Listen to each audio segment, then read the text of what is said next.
What's good, y'all? Welcome to the Gen TV podcast. As always, your boy East. Hey, A1 the Sauce Guy. What's up, man? What's going on, man? Well, before we get started, what I need them to do, A1? Like and subscribe. And drop a comment. You know, like just a little inty-bitsy comment, you know? Because support is free. It is free. That's all we need. And it costs you nothing to support. It's a little time. Yeah. But you're wasting it anyway.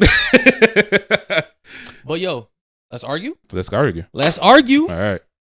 Right. So we got our card game. Yep. Off the TikTok shop, which I was very against. But, all right, you want to go first? Yeah. All right. For you, and then I'll get mine. What you got? Let's argue. I like both of these. All right. Both of them? Yeah, I like both of them. All right. Better music artist, Brandy or Monica? Damn. Ooh. We should do that. We should do that as a versus for our music segment. We should. I like that. Yeah, I like that a lot. Personally, I gotta go with my girl Brandy. Okay, we here. We here. I feel like Brandy's a little bit more mature. I'm sorry. I'm tripping. I'm tripping. Okay. I gotta go with my girl Monica. Monica. No, Monica. So not here. Yeah. Not here. I gotta go with my girl Monica. See, I feel like I'm gonna go with Brandy. Okay. Because I feel like I was around more for like Brandy was almost more relatable to me. Yeah, absolutely. Yeah, you know what I mean? Like she was in a TV show. She had her brother wilding out. Like it was just like right. And I just feel like I like more of Brandy's songs. Okay. To be honest with you. Monica's definitely got some bangers. Yeah. I feel like Brandy just has like more music that I like. I could see that. For me, it's like and she had better personality. She is more docile. I feel like Brandy is a little bit more, like I said, more mature. I mean, Monica's a little. I keep getting them two mixed up, but Monica's a little bit more mature, and I like her persona, like her presence. Also, I definitely think that to me personally, I think Monica's a better musician than Brandy. I think Brandy's more of like a better entertainer in a sense, but Monica's more of a better musician. Okay. I don't disagree with you. Okay. I see Monica definitely has that more like angelic, soft voice to me, like soulful. Brandy's just got like almost. It's kind of this might be a little bit much here. Yeah. I almost see like Brandy as, and this is I might be bugging. Go ahead, bug out. Like a female version of Chris Brown in the sense of like entertaining, like her voice. I don't know. It's like it's just like a younger voice. It's like when you compare Chris Brown to Usher, right? It's okay. Like, they're both great singers, but like Usher just gives more mature, more man. And that's not Chris Brown, is it? But there's like almost levels so we're like Monica's a lady, right? That is Brandy's a full woman, right? Like, Brandy's that's a girl, but like in a good mind way. You, when she was a lady, she was like 20, probably. But like, but it's like I feel like Monica's always been grown as shit, right? You know what I mean? Yeah, she was 16 singing like some of her biggest hits, but like. Yeah, to me, I relate more to like Monica's music. Brandy, I feel like I got like a couple of her songs that I like, you know, like sitting up in my room. Like that song to me is like amazing. You feel me? But like outside of that, there's not too many Brandy songs that I like. But Monica's it for me. Okay, yeah. All right. So next question is a booth or a table at a restaurant? Ooh. Depends on the situation. Okay. Honestly, it really depends who I'm with. Yeah. If we're talking date, give me that booth. Okay. I need that TLC. Like, I need that intimacy. We need to be right here. Right. Connect. Absolutely. If I'm out with the fam, give me the table. Right. I need get these kids away from me. Yeah, I feel like the booth is just a little bit more comfortable. You know, like to me, it's like I don't want to have to like a sliding chair. But but being a bigger guy, the table makes more sense because it's like it's more accessible. You know, you don't have to slide in and out every time. The booth is definitely like you got to slither in there, especially if you're in the back. Exactly. The thing about the booth is, if you're with someone that pees a lot, the booth is horrible. Bro, you got to put them in the end. Yo, you got to be, you got to be inside. This is for you, Deuce. This is for you. OG baby bladder. This guy would constantly be like, yo, I got to go to the bathroom. Yeah. But but the booth is way much more comfortable. And for me, I have to be facing the door. Like I have to be able to see who's coming in and who's going out in case of an emergency, you know? Like I got to be able to protect the people at my table. That's a man, ladies. That's a protector and provider. Absolutely. You feel me? Big M on my chest. Yeah. But yeah, that's mine. Right. You know what's funny? I never really like thought like that. Yeah. And I seen like this video years ago. Like every man should always be facing the door. I swear, ever since that shit, like he's like, I got to. I gotta do it. Yo, I even get to the point where like if I'm with somebody, I'm like, yo, I need to stay right there. Like if like unless it's another man, like, now the responsibility's on you. On you. You're the one that's protecting us. But did you see that? My kids and my family like that, like, all right, I need to sit right here. Did you see that video where like the guy was sitting inside the booth, right? But then also a car comes flying through the restaurant. No, those they were doing a food review. Yeah. And it's like people were like, girls in the comment were like, no, make sure the guy sits next to the window. Like you want to kill me during the process, but but then it's like they're probably argued either way because like if something happens, if someone's gonna grab you, they're gonna grab you from the outside. The outside, right? So either way, there's no winning. But for a car to come through a restaurant like this, there's a threat anywhere. So like, just let me be the protector, baby. That's it. That's all. Bottom line is don't sit by the window. Right? Yeah, you know what? Sometimes I be super paranoid and I be like making up these imaginary scenarios. Yeah. I don't like sitting by a window because I always think there's a sniper out there. Okay. Like I don't know, dude. I watch a lot of anime. That's a lot of movies and video games, you know. And he wants you specifically. Yeah. But you know, crazy thought here. This is kind of like where like the whole DC sniper thing came into play. And you know what I thought? For a while, we haven't had a really good serial killer. Thank God. Good. Yes, I feel like there's a little thing that keeps things in order in life. You know, like I feel like. I think you're going down a slippery slope. No, follow me. I right? don't want to follow. Here we are. I feel like the DC sniper was like one of our main like serial killers that we've had in like a very long time. Outside of that, we had like a lot of mass murders. Like I feel like that's been the trend lately. But I feel like I remember, I don't know, maybe when I was younger, but like there was almost like kind of like a fun fear of like, you're hearing about people disappearing, you're hearing about people dying around you, which obviously is bad. You feel me? But then it kind of makes this thing like, could this person be around me? Kind of situation. And I feel like we looked at that very differently. Okay, we processed very differently, right?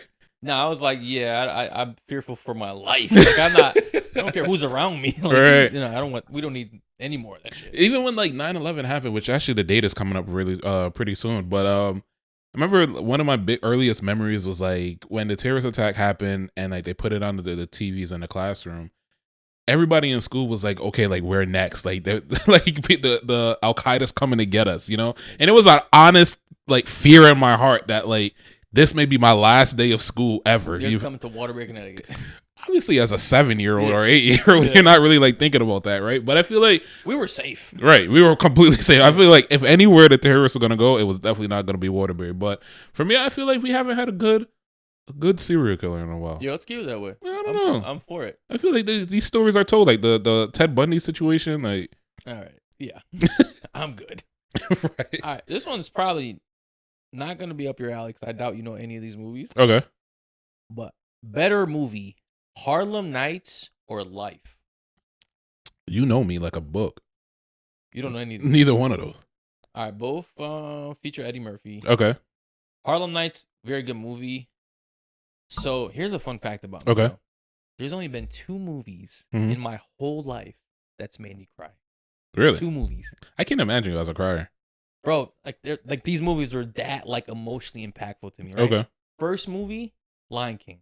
Okay. I really cried during Lion King. Like when Mufasa died, I cried. Okay. I really cried. Second movie that it's ever made me cry, bro, is the movie Life. Really? What's that one about? And it's a comedy. That's the crazy shit about it, right? Okay. Has like all the heavy hitter comics in the movie. Okay. Black comics, right? So the concept of the movie is 2 guys, Eddie Murphy, Martin Lawrence, they get falsely accused of something and they go to prison for life. But it's like this is like in the 60s, you know, when like racism was like a real big deal. Right. So they go to like, but the prisons like they're not like in like a building, like they're in like in a farm, and there's like people just with guns like watching them all day. They're doing all type of like work, right? Okay. The movie's funny as fuck, don't get me wrong. I think I've seen this. You've probably seen it. It's a classic movie. But like, yo, what got me in the movie, right, is at the end when they're older. Like, so they pretty much end up spending their whole lives in prison. Okay. Like, they try to escape throughout the movie, but nothing ever happens. And you just see certain characters just dying off of old age. And eventually at the end, right, like, they're just, like, elderly prisoners, and they get sent to, like, do charity work, something like that. Like, they're not a threat to society in a sense. So that's, like, they're not held in prison. Bro, and I just remember, like, getting so emotional at the end of the movie because it's like, yo, they just spent their whole life in prison for something they didn't do And I just like, I don't know, bro. It just got me like, it's a reality for a lot of people. That's what got me. Yeah. Like, yo, like this could really be. Like, this is someone's life. Has been, is, is going to be. Bro, so like I remember I was like, yo, I was no lie, I must have been like 14, 15. Like I was watching this shit like by myself at like midnight, and I just remember crying. Really? Like, damn, like life's fucked, yo. Yo, I feel like Have you ever cried during a movie? No. You know what's interesting is that I guess the reason why movies aren't really that interesting to me because I'm the type of person that almost like I cannot follow a storyline. You feel me? I'm one of those people that I watch the movie and I'm like, that's not realistic. Or like, I feel like this person, obviously he's getting beat up right now, but at the end he's going to become triumphant. And it just like ruins it for me. It's like, I need like a movie that is like a complete. You need more documentaries, I think. I think you'd be into documentaries, bro, because it's real. Mm-hmm. There's not fantasy. Right. And it's like, if it's done right, it's like very entertaining. And it's informative. I think like, the movies where it's like a complete, what one of my favorite movies is, what is that movie with Leonardo DiCaprio? Where no, for older than that, where he was dreaming and Conception. Oh, Inception. Yeah, Conception. Inception. No, Inception. Right. Amazing movie. Exactly. So like that movies like that where it's like you have to follow it. It's like a puzzle piece. It's like are they in reality? Are they not? Like is this gonna happen? Is it not? It leaves you in a cliffhanger because you don't know if they ever left the dream world. Exactly, because a little thing was spinning, So it's like I'm impressed you remember that part. Exactly. So like movies like that where it's like it really keeps you thinking and it keeps you engaged. I like, I got a movie for you. So if you like Inception, watch Shutter Island. It's also Leonardo DiCaprio, and it's a movie where you think you know what's going on the whole time. Okay. And then at the end you're like, whoa, hold up. Okay. Like this shit, like that, what a twist. I'm gonna need you to text that to me. Shutter Island. All right, I'm gonna check it out. Shutter Island, guys. I'm gonna check that out. Great movie. Yeah, I'm gonna check that out. But I like movies like that, and I love like Leonardo DiCaprio, like everything all the movies that he's done. So like Wolf of Wall Street, The Great Gatsby. Like I feel like those are just like to list off a couple of movies that I have watched. I do find them entertaining. So I'm gonna check it out. No, great movie. Yeah. All right, my last question. Let's argue. I already know your answer to this one. Okay. Better holiday, Thanksgiving or Christmas? Thanksgiving, of course. A fat joke here, right? It's not a fat joke. It's not a fat joke. It's not a fat joke. You want to know why? Because I feel like for me, I feel like I never really had like a true Christmas. Like I feel like where growing up there's a Christmas tree and there's a bunch of presents under there. Like I never had that, and that's something that I've always wanted. Essentially, where it's like, me and my family or me and my girlfriend and like her kid possibly, like dress up stepdad of the year, right? Dress up in pajamas, bake cookies, kind of thing. Like I really want to like fulfill that as like a childhood thing for me, and I never got the opportunity to do it. So like, but the reason why I do like Thanksgiving, aside from the food and all of that, is I do like the fact that like your family comes together and it's like an opportunity for where everybody's there, and I feel like where all of my friends and family, like events where all of my friends and family are at, those are like the better events for me, know? So no, I feel like Christmas is a little bit like selective on you and your family kind of thing. Versus for sure. like, and I feel like, Christmas is really for kids. Exactly. I feel like after you age out of Christmas, like it's a fun holiday until you have your own kids. You're right. And then you get to give them gifts that they're not grateful for. Right. And then, you spend a ton of money on this. I think Thanksgiving is definitely the funner holiday. Yeah. Because Christmas ends like kind of soon. Like after you give the gifts, it's like, all right, well, that's it. Let's fun about our day. But it's like literally the morning. Thanksgiving is an all day event. Exactly. Especially when you got your friends. Like, you might, because you typically spend like the first half of Thanksgiving with your family, and then you kind of meet your friends after. Come over or something like that. Yeah, Thanksgiving is the best. Exactly. So I think that's the reason why I like Thanksgiving and the food. Well, what's up, bro? How you been? Been good, man. Just trying to get through this injury, but outside of that, been all right. Speaking of injuries, yeah, I got an injury. Okay. So I don't know if you noticed. My hair's in the way. Do you see a knot? Kind of got like a little knot right here. It's probably gone down a little bit. Oh, okay. No, I don't know. Oh, a little bit, yeah. All right. Craziest shit happened to me the other day when I was going to work, bro. Okay. So obviously, I wake up for work very early. Yeah. Typical day for me, right? Wake up for work, 5:30, get dressed, shower, brush my teeth, etc. Right? Now, when you get a gut feeling, like your gut tells you to do something, and like you could either listen to it or not, right? Yeah. So typically, I wear my Crocs to work. Okay.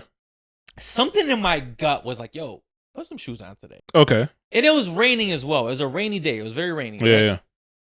I'm like, whatever, man. Like, it's lazy. It's a Saturday morning. It's raining. I don't like, so I don't put my I don't put my shoes on. I put my Crocs. Okay. Bro, so I'm driving to work. I'm on the highway. Saturday morning, rainy. Nobody's on the highway, right? It's like typically very empty. It's an easy drive, especially as early as I go to, right? So I'm driving to, work. Very foggy, very rainy, hard to see. So I'm on the highway for like 20 minutes, just thinking about my day, whatever, like what kind of, telling myself what kind of day I'm going to have, what type of shit, right? Okay. So about a mile away, I see a figure on the highway. Okay. But I'm like, like you kind of squint to make your vision better. And I'm like, yo, is that a fucking person? Okay. Bro, so as I get closer, I start, like the figure becomes more clear. Mm-hmm. And it's like a 60-year-old woman on the highway walking towards me. Are you serious? I'm this is like a movie. Go ahead. I know. Okay. Bro, I'm driving in the fast lane. I'm seeing this woman walk. And like, sometimes when you see something so unreal, it takes you a while to process. Right. Especially with you driving that fast. So eventually I passed. I swerve, don't hit her. Mm-hmm. And I have like, time sometimes freezes for a second. And it's just like, yo, what do you do? Right. Like, what should I do? Yeah.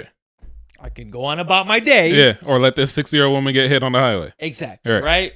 And I'm like, fuck. Like, why is this happening to me?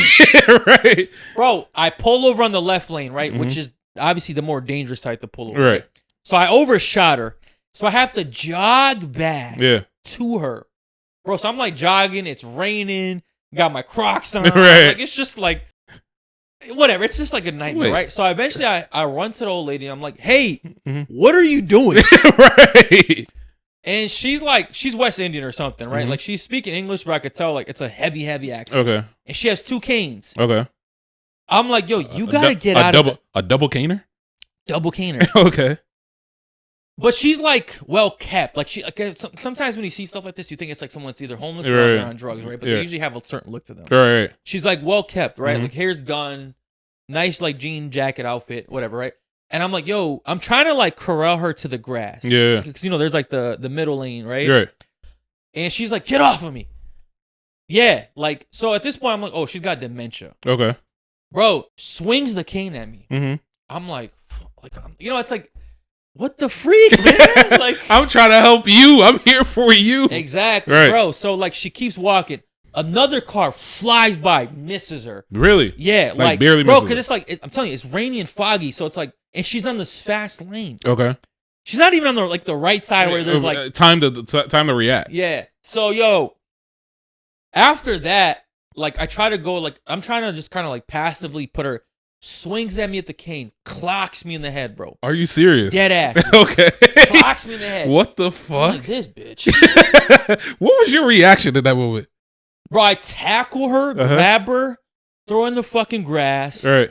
Drag her off the highway. She's crying, screaming. Right. My Croc fell off. I'm like, yo, this is unreal. My socks are so. This is unreal. Bro, it's crazy. Okay. It's crazy. Yo, so at this point, I have her like on the ground, pinned. Right. Like her pants are off because as I was dragging her, like the pants came off. Right. So she's like, they just so happened to drop. It looks crazy, right? Yo, so I'm on top of this woman in the grass, raining. Middle of the highway. Luckily, I have my phone on me, right? Yeah. Like, I'm calling 911. I'm like, hey, bro, I gotta get a popcorn for this story. Go ahead. No, I'm calling 911. Right. I'm like, they're like, what's the emergency? I pinned the lady on the highway. Like, she's walking against traffic. Like I'm on exit 33 and 34. Please hurry up. Right. And she's like, obviously screaming, like get off of me, get off of me. I'm like, yo, you're gonna die. Like if I get off of you, you're gonna die. Another car pulls over, right? And, bro, here's the funniest shit about nurses. Okay. I don't know if you've ever met a nurse. I think you have, right? One thing about a nurse is they will never miss an opportunity to tell you they're a nurse. They're a nurse. Right. They're like New Yorkers, Exactly. Bro. I'm a nurse. Bro, so this girl comes out of nowhere. Right. I think she actually works at the same hospital I do. I'm not going to lie to you. She looked very familiar. She's like, what's going on? I'm a nurse. Right. I almost want to say, well, I'm a fucking RT. Who gives a shit? Right. Like, we're going to the same place, lady. Yeah, it's like, whatever. All right. And I'm like, yo, I'm explaining like the story to the lady. I'm like, yo, did you call 911? She's like, I called 911. So either way, bro, I'm like down. Like I have her pinned down for like 10 minutes. What town are you in? I don't even. Bro, I'm in the highway. I don't even. There's no town. All right. I'm in a foreign lane. I want just paint the picture. Bro, like me. right before Plainville. Okay. Like, literally, like the J. Timothy exit, like that 34 exit on the right side. Oh wow. You know when it splits. Yeah. Eventually, the cops come, bro. We get her up, and she's like a lot more. She's like, oh, thank God, the police are here. Mm-hmm. The guy's like, yo, like, what's going on? I'm like, dude, I'm driving to work. I saw her walking the highway, and like, she wouldn't like, get out the way, like, right. and she ended up hitting me. So I just, pinned her down here and just waited for you guys. And the guy's like, do you want to like file a report? I'm like, nah, man. I'm like, yo, you need anything else from me, bro? Right. He's like, nah. Like, I just went about my day, man. Okay. Like, and it's like, it's one of those things where it's like, yo, I could have just not done nothing. Yeah, right. I could have just kept going. But I know for a fact this woman was gonna get hit by a car. Absolutely, she's in the middle of the highway, like the middle of the highway, or she's on the left side. Yeah, the fast lane of the highway. Like it was only a matter of time, and it seems like she wanted to cross over to the other side. Bro, I don't know how she got to, because it's like it makes more sense to me if she was on the right side, right? Right. Like at least the exit ramp is that way. Right. I don't know how she got on because she already had to cross the highway. There is a nursing home like right in that area. Now I think about it. I mean, there's nursing homes everywhere. I mean, that's the first thing I thought of. I right. was like, yo, who's her care? Like, how did right. How did she escape? Make it this far? Exactly. Yeah. No, there's a nursing home like literally right in like that same area, like on the highway. Like if I'm thinking about where you're thinking about, yeah, it's like a little bit pushed away from there. Okay. It wouldn't surprise me. It wouldn't surprise me if she came from there. I was like just amazed at like how far she got. Really? I without getting. Bro, I would have had to give him my information and call him and be like, hey, like, what's the follow up with her? Like, is she okay? I was just so pissed. Especially with the fact that she hit you in the head with a cane. I was just so annoyed, yo. You're right. And then, like, I was just thinking about all the cars that just drove by, didn't give a shit. And it's just like, I don't know. It was like a moral complex for me because it's like, yo, it's funny because I work in healthcare. Right. It's like I probably would have, because honestly, all the big injuries go to the hospital I work at. So it's like, if she got hit by a car, she would go to where. And you would just be looking at her like, guys, I could have prevented this. I mean, knowing me, I'd probably gone about my life with no I'm not gonna lie to you. When you're telling me the story and you getting out the car and getting hit with the cane and still fighting with this lady, I'm like, this doesn't sound like you. Like, really? No, this does not. You putting in this much effort to make sure that she's safe. I'm like, yo, like you just like, oh, that was crazy. I hope she's okay, and just continue on to work. So like, I'm surprised. That's why I tell everybody in my life, y'all don't really know me. That's what it is. Like y'all don't know me. I'm surprised. Like I'm like. That sounds like something that like I would go through where like oh my god hold on. Like yo, what are you fooling yourself from what? This doesn't sound like something you would do. This sounds like the noble sounds man, like me. Like the noble man that I am. You know, some of us here are very noble, but man. No, but honestly, like it doesn't. You jerk off to a picture of yourself? Like what the every now and then, only on Tuesdays, bro. What was that? It's coming up. Sounds like me? It does sound like me. It sounds like because, for example, right, there was the other day where actually not the other day, like last year, driving to I don't know where I was driving to. I was with one of my friends, and this old person was like in their car, but in the opposite side, like on the opposite side of the road, and like literally stressed out. Like you could see them like panicking and everything. And I was like, yo, like take the driver's seat so I could hop out and like move their car. And they were like, are you dumb? Like, I'm not doing that. And I'm like, yo, like this person, they're going to be like stuck here. And like cars are honking at them. They're getting stressed out. They're completely, you could tell that he's completely confused. And I'm like, damn, like it made me sit back and think like, am I the only one to have like a conscience these days? Like, I feel like when you see people in situations like that, it's like people like, I feel like we've come to a place now where like, we're just so self-centered and we're so focused on like the things that we want in life and like our own problems that we completely ignore like someone else needing help. Yeah. You know? But like I said, it's not something that I say like you wouldn't do what I would do in a sense. No, that's bar for bar what you said. Bar for bar. We have this on camera. It just surprises me because like from my experiences of knowing you, I know like at an inconvenience, you're just like, I'm done with this shit. That's not even true at all. You don't think so? With a minor inconvenience, if it's something that's like life or death, no. That's what I'm saying. So obviously we haven't. How many situations have we been in where there's been like life or death situations? None. But for the fact that we have none, and you still judge me like this is the wild part. So the minor inconveniences where you're just like, yo, I'm not dealing with this shit. Yeah, if it's like petty argument, shit like not that, even that, but like I feel like an inconvenience where it's just like, oh shit, I don't got nothing to do with me. Fuck it. Like I could just. That's more of like the approach I would see. Nonetheless, I'm giving you credit and I'm giving you your flowers. I'm bro. not taking these. I'm not accepting. I'm giving you your credit. I'm not accepting flowers. I'm giving you your credit. No. I'm giving you your flowers. Like no. A lot of people. This is me bigging you up. A lot of people would have took that as an opportunity to say fuck this shit and just let this old woman get fucking hit on the highway. You feel me? Like especially with her hitting you in the head with a cane. Like that is absurd. You feel me? I don't even know like how I would have reacted. And I'm a pretty noble guy, you know. But so we think we don't have proof. we have. No, I gotta one up you on nobility now. Yeah, you gotta save you gotta save twin babies off the highway. Right. Save somebody from a burning. Yeah. You know what's funny? Actually, when I was younger, I did save somebody from a fire one time. But that's where I could call my mom and verify. But no, as you're telling the story, bro, I'm like, yo, this is like literally a movie. Like, bro, the whole time I'm like, yo, it's like my whole thought process is like, is this real life? Like, I know I'm tired and like it's really early in the morning. Like, am I still dreaming? Yo, and then I gotta go work 12 hours. Right? Did you have to explain to your supervisor like why you were late or anything? Nah, it was the weekend. They're not working, so just like whatever. You okay. know? Like, I told a couple of people at work, but right. it was just like one of the things. It just happened. Fuck. At least you got the not to prove it. You know. Yeah. But other than that, man, I had a pretty good weekend. The other weekend, I didn't go to the West Indian Parade on Monday because I actually worked Labor Day, but I was out there in the city enjoying some Soca events. And, yo, there's just always a vibe, yo.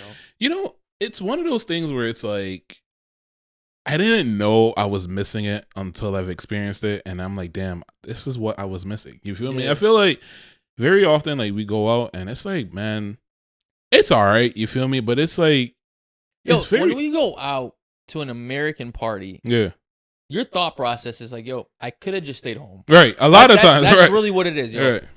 And Soca events are the last stand. Right. When it comes to actual partying and having fun. In America, like at least, yeah. That's what I've noticed, yo. That's like the last stand. Like if you want to have a good time, go to a Soca event. I'm talking about a real Soca event. Yeah. I'm not talking about these one where these DJs say Soca versus dance hall.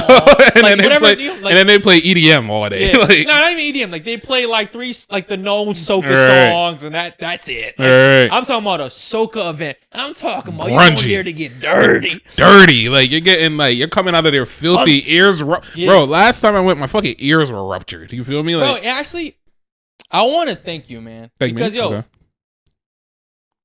like, obviously, like, I've gone to Soca parties prior to meeting you, right? But I never knew there was, like, a community. Yeah. And, you know, like, you had put me onto some Instagram pages that, like, you know, actually promote these parties, and that's all they do. And it's like, now it's, like, more easily accessible to me where I could find them, you know what I mean? Before, like, it was hard. It was, like, a speakeasy kind of. So, like, yo, I want to thank you for, like, introducing me to that. Because it's like, yo, obviously, I like enjoying myself. I like having fun. I like going to parties where I don't have to pay $3,800 for a fucking bottle. Exactly. Where I don't have to pay $1 million to sit down or take out a loan to get a chair. My point. I mean? Like, I hate that. That's what I hate about American parties. Yeah. But Soca events, for the time being, for a limited time offer, for the time being, are still like you go there to have a good time. You go there to get wet, you paint party. You know, it's just a good time. And you're not like, you're not breaking the bank. But I do want to say, stinking dirty. Okay. Y'all let me down, man. Y'all let me down, bro. I heard. Bro. So the event, the reason I really went there was for the stinking dirty on Sunday. They ended up moving it to Monday, which is the day I worked. Obviously, they must have had some good reason on why they moved it, whatever. But bro, I was so frustrated. I did end up finding another a paint party as an alternative. Okay. Still a great time. Me and dudes had a great time. Yeah. But, like, the videos from Stinking Dirty, man, look crazy. Bro, it looks like a once in a lifetime type of party. I'm not gonna lie to you. The performers, Or like big names. Bro, Dread Lion. Have you heard this guy's song? Bro, the thing I like about like Caribbean people, right, is that like they're not like a Drake or like a Jay-Z where like they're not accessible. You feel me? Like they view like American parties, like anything in America where it's like this top-notch thing. So you're having like these big people like the Dread Lions, the Jimmyons, Jimmy and Neutron, like people like that. It's just like like people like that where it's like people are coming out and they are putting on a show, like even for like our parade. You feel me? Like they're actually coming out to our like Labor Day parade on for Labor Day. So it's like that's what I like. You feel me? Where it's like, okay, I can identify the person. And I think that's one of the best experiences that when we went to Barbados, where a lot of the music that we were hearing throughout the trip, we got to see the people perform. You feel me? So for me, that's especially being a person that loves music, that's something that I thoroughly enjoy for sure. For sure. But overall, like I'm so upset that I didn't get to go to that. I mean, I feel like, you know, I'm upset and I'm proud of myself as well. You know, because I feel like you didn't give it to the temptation. Right. Yeah, I didn't give it to the temptation, so I'm definitely happy that like, you know, but I wanted to like experience at least like one thing this year with you guys. But I think life permits, you know, next year is up, and so that's gonna be the plan. But as of right now, bro, I'm like, it really kind of showed me like, all right, you're taking this shit serious. Like, okay, you feel me? Like you're not giving up. But yeah, I seen a video of the actual Labor Day thing. Like it got crazy out there. Really? Yeah. I saw somebody get shot or something like that. A couple people got shot. Queen's Flip from the Joe Budden podcast ended up getting like knocking some dude out. For real? Yeah. Okay. I was like watching, like I like how he was streaming, and then some dude, I don't know, this yapping his mouth, ended up like swinging on him, and then he just knocked the dude out. Cleaned up. Okay. Still got hands for real. Right. Like, it's be those people. You feel me? The trollers that really can fight. But yeah. Now I definitely saw. I think I saw somebody with like a bullet hole in their shoulder. Like, oh damn. Yeah. Like it had like a bullet hole inside of his shoulder. But I mean, I still wouldn't want to go. You know, I still would have wanted to. Stay away from them. Stay away from problems, yo. But let's get into some tweets. Let's get into it. All right, man. Favorite tweet. You're gonna like this one. You're really gonna like this one. Skin to skin with the skinny dude feels like laying on a porch. Ladies, I've been telling y'all this for a minute. I've been saying this for a minute. Give us big niggas a chance, bro. I'm telling you, like, I've never heard, and obviously, like, they're talking to me, so outside of that, but, like, if you get yourself, like, somebody that, like, is a clean big guy that smells good, and they're big, you get the best of both worlds. The nigga's always gonna feed you, and you're always gonna have a warm bed. You feel me? Like, snuggle under him, and you're good. All right. Y'all heard him. Yeah. All right, favorite tweet. Yo, stop inboxing my girl 3M. She not active, bro. That's me going through her phone. I mean, I figured to do it. That is like the best time to do it, right? I'm sitting in bed laughing at you, bro. Yo, you probably DM me $50. Like that's what if I'm going through my girl phone and dudes DM, I'm like, I'm gonna try to catfish y'all. Yo, give me some money. Send me some money so I could and I'll link up with you. Word. All right, favorite tweet. This one's so real to me, yo. Because I've actually avoided talking to people because of this shit. Okay. I'll be scared to check on people. They might need $50 till Friday. That's nuts. And this is the man that is running across the highway saving old ladies on the highway, bro. Bro, if you know someone, anytime you talk to someone, they ask for some money, like that makes you not want to talk to them. Mr. Nobility over here. I'm bugging? Yo, I don't know. I think it might be okay to check on your friends. That may be the reason why you need to check on them. Nah. That may be. Anytime I talk to you, you need $50? It may be God sending you to them, like leading you to help this person God out. need to send you to a job. I mean, once or twice, bro, but this is a habit. Nah, that's nuts, bro. Every time is nuts. Bro, you ever lend money to someone and you know you wasn't getting it back? 1,000%. And there's been plenty of times and plenty of people that I could say right now that I've lent money to, and I'm like, yo, you could never get $1 out of me again. Like, no, I'm talking about like you, like, but you knew there wasn't. Yeah, for sure. Okay. Yeah. That's what I'm saying. Okay, it's like you know, like it's like people that's just like, all right, I'm giving you this bread. And that's why I don't give money that is like I'm depending on, essentially. Yeah. You know, like if it's like my rent, I'm not gonna. Yo, $50 is a lot. I said, yo, 20 is easy to go. It is a lot. I lend you 20 easily. 50 is like, I need some collateral. Like 50 is like what? Like you got real life problems. Yeah. Like you got real life issues. Specific number, right? Real life issues going on here. Bro, last time I lent someone money, it was like this dude. I used to be cool in high school. I'm still cool with his brother. Okay. Yeah, messaged me on Facebook. Random app to me. Right. It's like if you're gonna ask for money, like Facebook's not the. That's the real scheming app. Yeah. Also, like, bro, he had asked me like, "Yo, can I get $20 till Friday? Okay. I have a job interview that day. I just need $20 to get to my job interview." My first thought was like, what kind of job do you need $20 for? You know what I mean? Like, I'm just like, this makes no sense. Bro, as soon as I sent the money, I already knew like, never seen. Yeah, you're never seeing it. I didn't even follow up because like, I already knew. You know what I mean? Right. So it's like, I wonder if you ever got the job though. Bro, there was no job interview. That was the point. Right. Man was lying. See, I'm too gullible for this shit. All right. Favorite tweet. This one's gonna say a lot about you to me. Okay. If you offer to make me eggs and I see seasoning coming out, I'm not hungry anymore. Okay. All right. Because my thing is, do people not season eggs? Here's the thing, okay. right? Oh, you're one of those? Here's the thing, right? Here's the thing. So I was a heavy egg seasoner for a very long time. Okay. Right?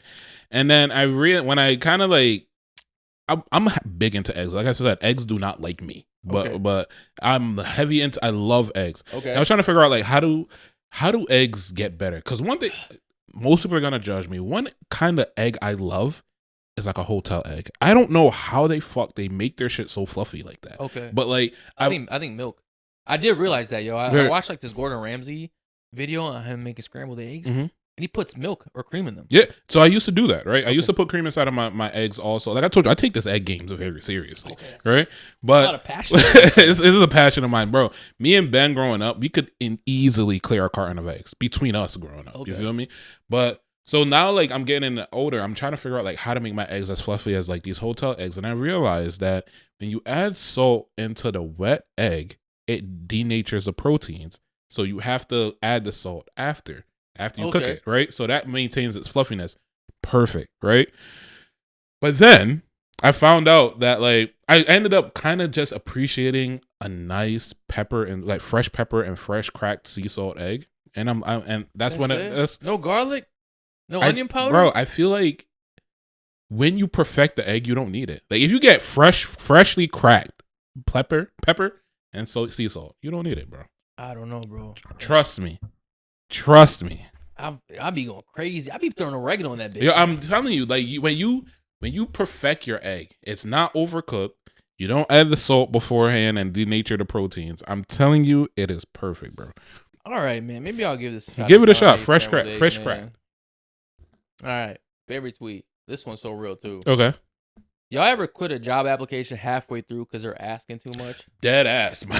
Yo. Sometimes it's like, I hate when you fill out a page, then the next page is like almost identical questions. To the last page. Like, yo, nah, I'm not doing this shit. Yo, one of the things that used to piss me off, which I feel like jobs stopped doing this, or maybe I just stopped applying to jobs like this. But it's like the what would you do scenarios. Like when we were growing up, you feel me? It would be like if you saw somebody stealing and like what would you do? Like, bro, what is the right answer? I'm young thugging that bitch. I'm snitching, right? That's what y'all want to hear. Exactly. Right? That's what y'all want to hear. And it's like, what exactly is the right answer? Because I feel like sometimes there've been plenty of times where I answered like you said, you feel me? I'm snitching, and then I don't get the job. And then there's times where I get a call back and I just honestly answered it the way I would answer it. So like, I'm like, what is that right? I'm gonna mind my business. Bro, but those questionnaires used to be so long, my nigga. Like, I feel like it would be, you think you're done, another page. And I feel like that was their tactic to not get employees. Like, I swear. All right. Favorite tweet. Okay. I don't even know if you watched this show when you were younger, but this shit had me dying right here. Okay. Johnny Bravo didn't even have a plot. Every day was just where the hoes where the hoes are at. Like, bro, my boy wanted the bitches. Like, I really thought about that show because I haven't watched it in a long time. I'm like, yo, that's really all my man's is about. That's some nigga is living that life right now. That's it. Yo, some nigga is living that life this second. I'm not worried about no money. I'm not worried about no career, no life. Where the issues. bitches? Where the hoes? Right, where are the bitches? And that's what the Johnny Bravo. That's the whole show was based on that. And I'm like 12 watching this shit. Right. Going right over your head. You feel me? And that's probably what brainwashing. Subconsciously programming. Yo, my guy would take a curve like nothing. Immediately. Like his whole day, his whole plans would shift just for her, just for hoes. Word. Favorite tweet. Need a real woman to make me feel safe enough and to rest in my masculinity. I was gonna make a TikTok about that. So I've been off of TikTok for a while now. Okay. And I was gonna make it. I've noticed. Yeah.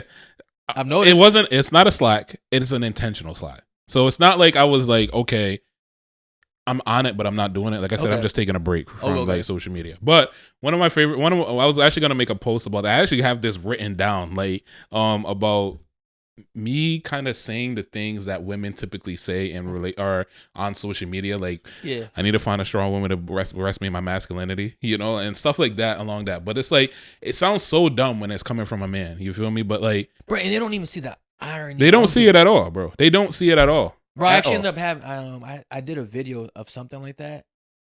And it was like a video where I saw, like I was at a barbershop and I saw this guy with this girl there. Yeah. And the guy got his haircut. I remember you telling me. Yeah. The guy paid for his haircut. Mm-hmm. And I made a video of saying like, how dare the one I remember seeing that. The one that I paid for the haircut. Bro, I had like, no lie, 100 women just going in on me. Even dudes like just going on me like, yo, what kind of bum are you? Like, why do you want a woman to pay for your haircut? No real man would do that. No real man. You know, all this other shit. And it's just like, yo, this sounds crazy, right? Right. Like what I'm saying sounds crazy, Absolutely. Right? And like a few of the actual smart people got the satire that I was going for. But I was like, exactly my point. Y'all see how dumb I sound? Yeah. This is how dumb y'all sound all the time. They don't see that, bro. They don't see it at all. But that's something that I actually wanted to poke fun at as well. But nah, I like that a lot. I like that show. Because obviously it doesn't make sense, right? If Not you're at masculine, you're masculine regardless of what. Right. If you're feminine regardless of what. Right.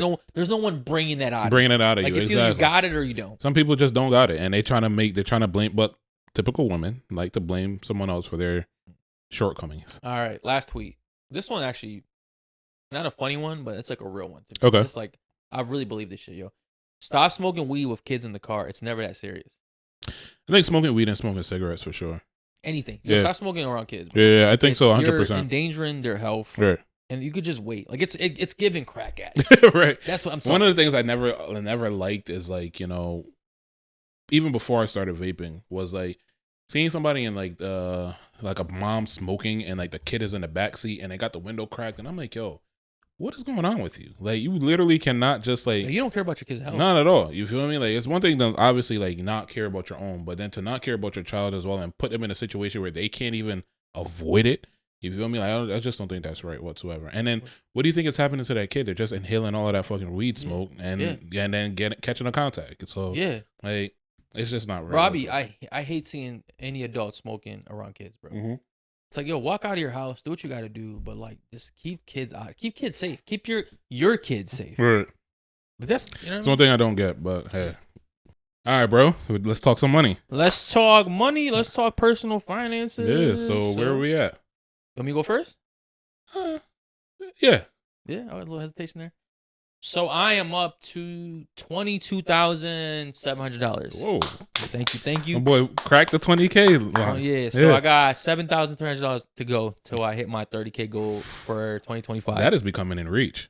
It is. Yeah. I mean, I've had some kind of hiccups as of late because I can't pick up as much overtime as I was doing before. Mm-hmm. So is this for personal reasons or availability reasons? My job always have overtime. Right. It's just like personal reasons. I mean, I got like my kid's mother like went back to work. So now I gotta like let her work. Right, be an independent, strong woman. Yeah, you know. And then so I'm with the kids more, which is like still it's a win-win. I always love spending time with my kids. Yeah. But obviously, like it kind of hinders my goal for the moment. But I think I'm still on good track. I still got a couple months to hit this. You know, I got $7,300 to go, which is it's a lot of money. Yeah, that's a lot. That is a lot of money. So I definitely got to tighten up for the rest of the year as far as my spending goes. I've definitely had like a hot boy summer, right? For as sure. As far as like spending, so I gotta cut down to that. Where you at, bro? All right, so I am at 8,200. Damn, boy! I'm at 8,200. Oh, okay. He out of work and still getting up there. I like it. I'm at 82, bro. Yeah. We're smelling 10K. We're sniffing it. Okay, damn. Yeah. What? Bro, because it's really when you hit 8,500, that's when it's like it becomes real. It's a reachable, 8,200 is like I'm there, but I'm like, man, I'm not there. Well, when you hit 8,500, because it's like, oh, I'm really 1,500, like $1,500. 1,500, yeah, 1,500 away from it. Wow. Yeah, 8,200, bro. So once again, this is the most you've ever saved on your own. The most I've ever done, and it's like another like I guess, very humbling moment also, you know, because I think I don't know if I told you this. I told this story on a podcast or not, but like just one of these days, like I think a couple months ago, I was like driving to work and I was like, damn, like this time last year, bro, I was fucked up. I remember. Yo, fucked up. I was sitting in the back judging, yeah. Right. Like I'm like, this guy's fucked up. It was like I can't hit him up that more. He needs $50 all the time. That's a callback joke right there. Today. Right, I like that. I like that. But yeah. So I was really down bad, pretty badly, and I'm like, damn, it's really it's amazing, you know, how much a little bit of hard work and dedication like actually like takes you, you know.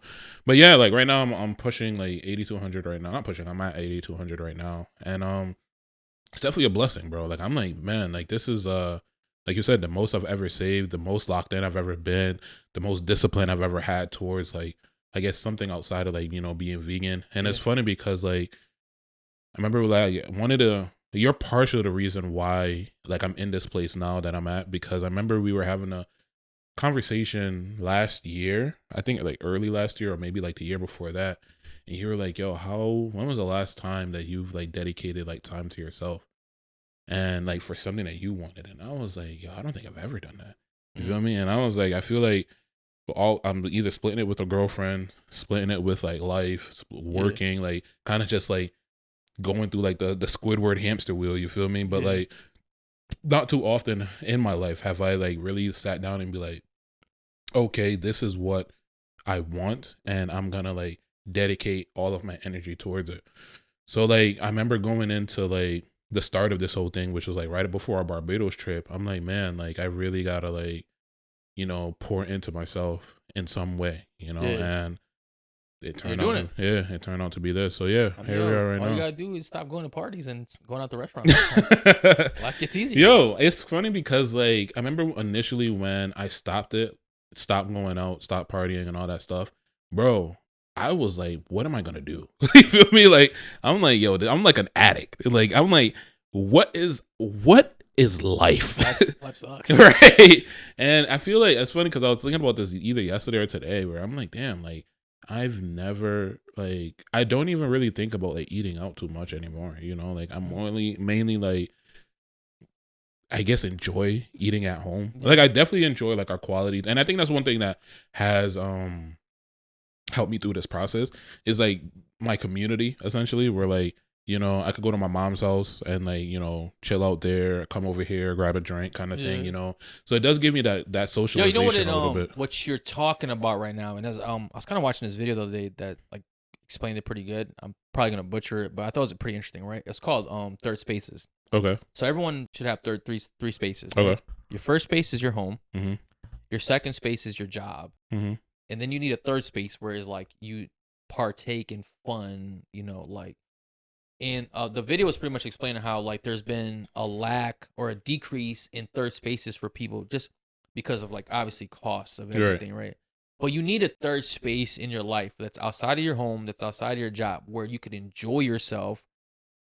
Obviously, sometimes money kind of gets in the way, but there are like free third spaces. You know, sometimes they're not as fun, but having a third space helps you enjoy life a lot more.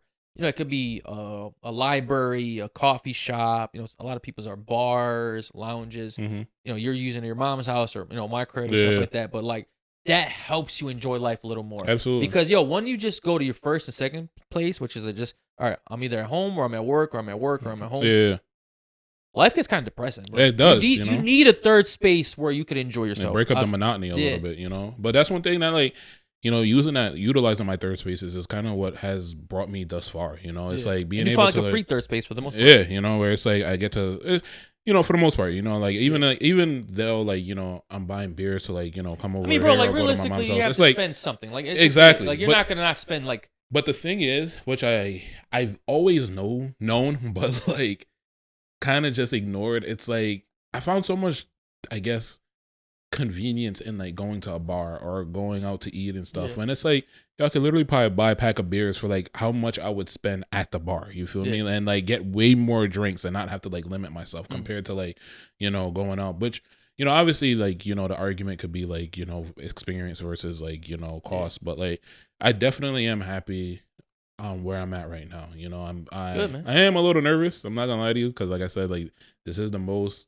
I feel like, you know, sometimes life be lifing, and it's like don't put that out there. I know what you're about to say. Don't put it out there. I'm not even gonna put it out there, but you know, I definitely want to. I do got a question for you, right? Because okay. I thought about this the other day. Yeah. And I feel like there's actually the perfect opportunity to talk about it, right? Okay.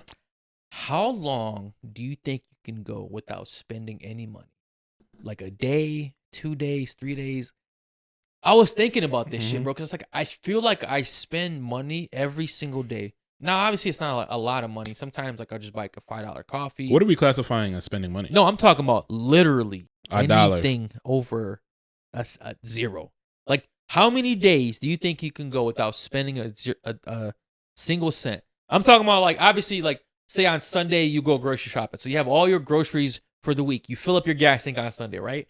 How long can you last from that Sunday moving forward without spending a single cent? Are we including automatic deductions? Everything's been paid. All your bills have been paid. I could last for like a week. You last 7 days? Week really? plus, yeah. At this point now, for sure. Okay. Bro, you know what's funny? I actually, I don't really spend money anymore. Yeah, like I don't really like spend on like what my system is, and I'm gonna share it with you guys, right? Like whatever I get paid, I usually try to like pay off all of my bills and then keep a reserve for like $300 for like until the next time I get paid. And then like that reserve kind of holds me over for like the next 2 weeks.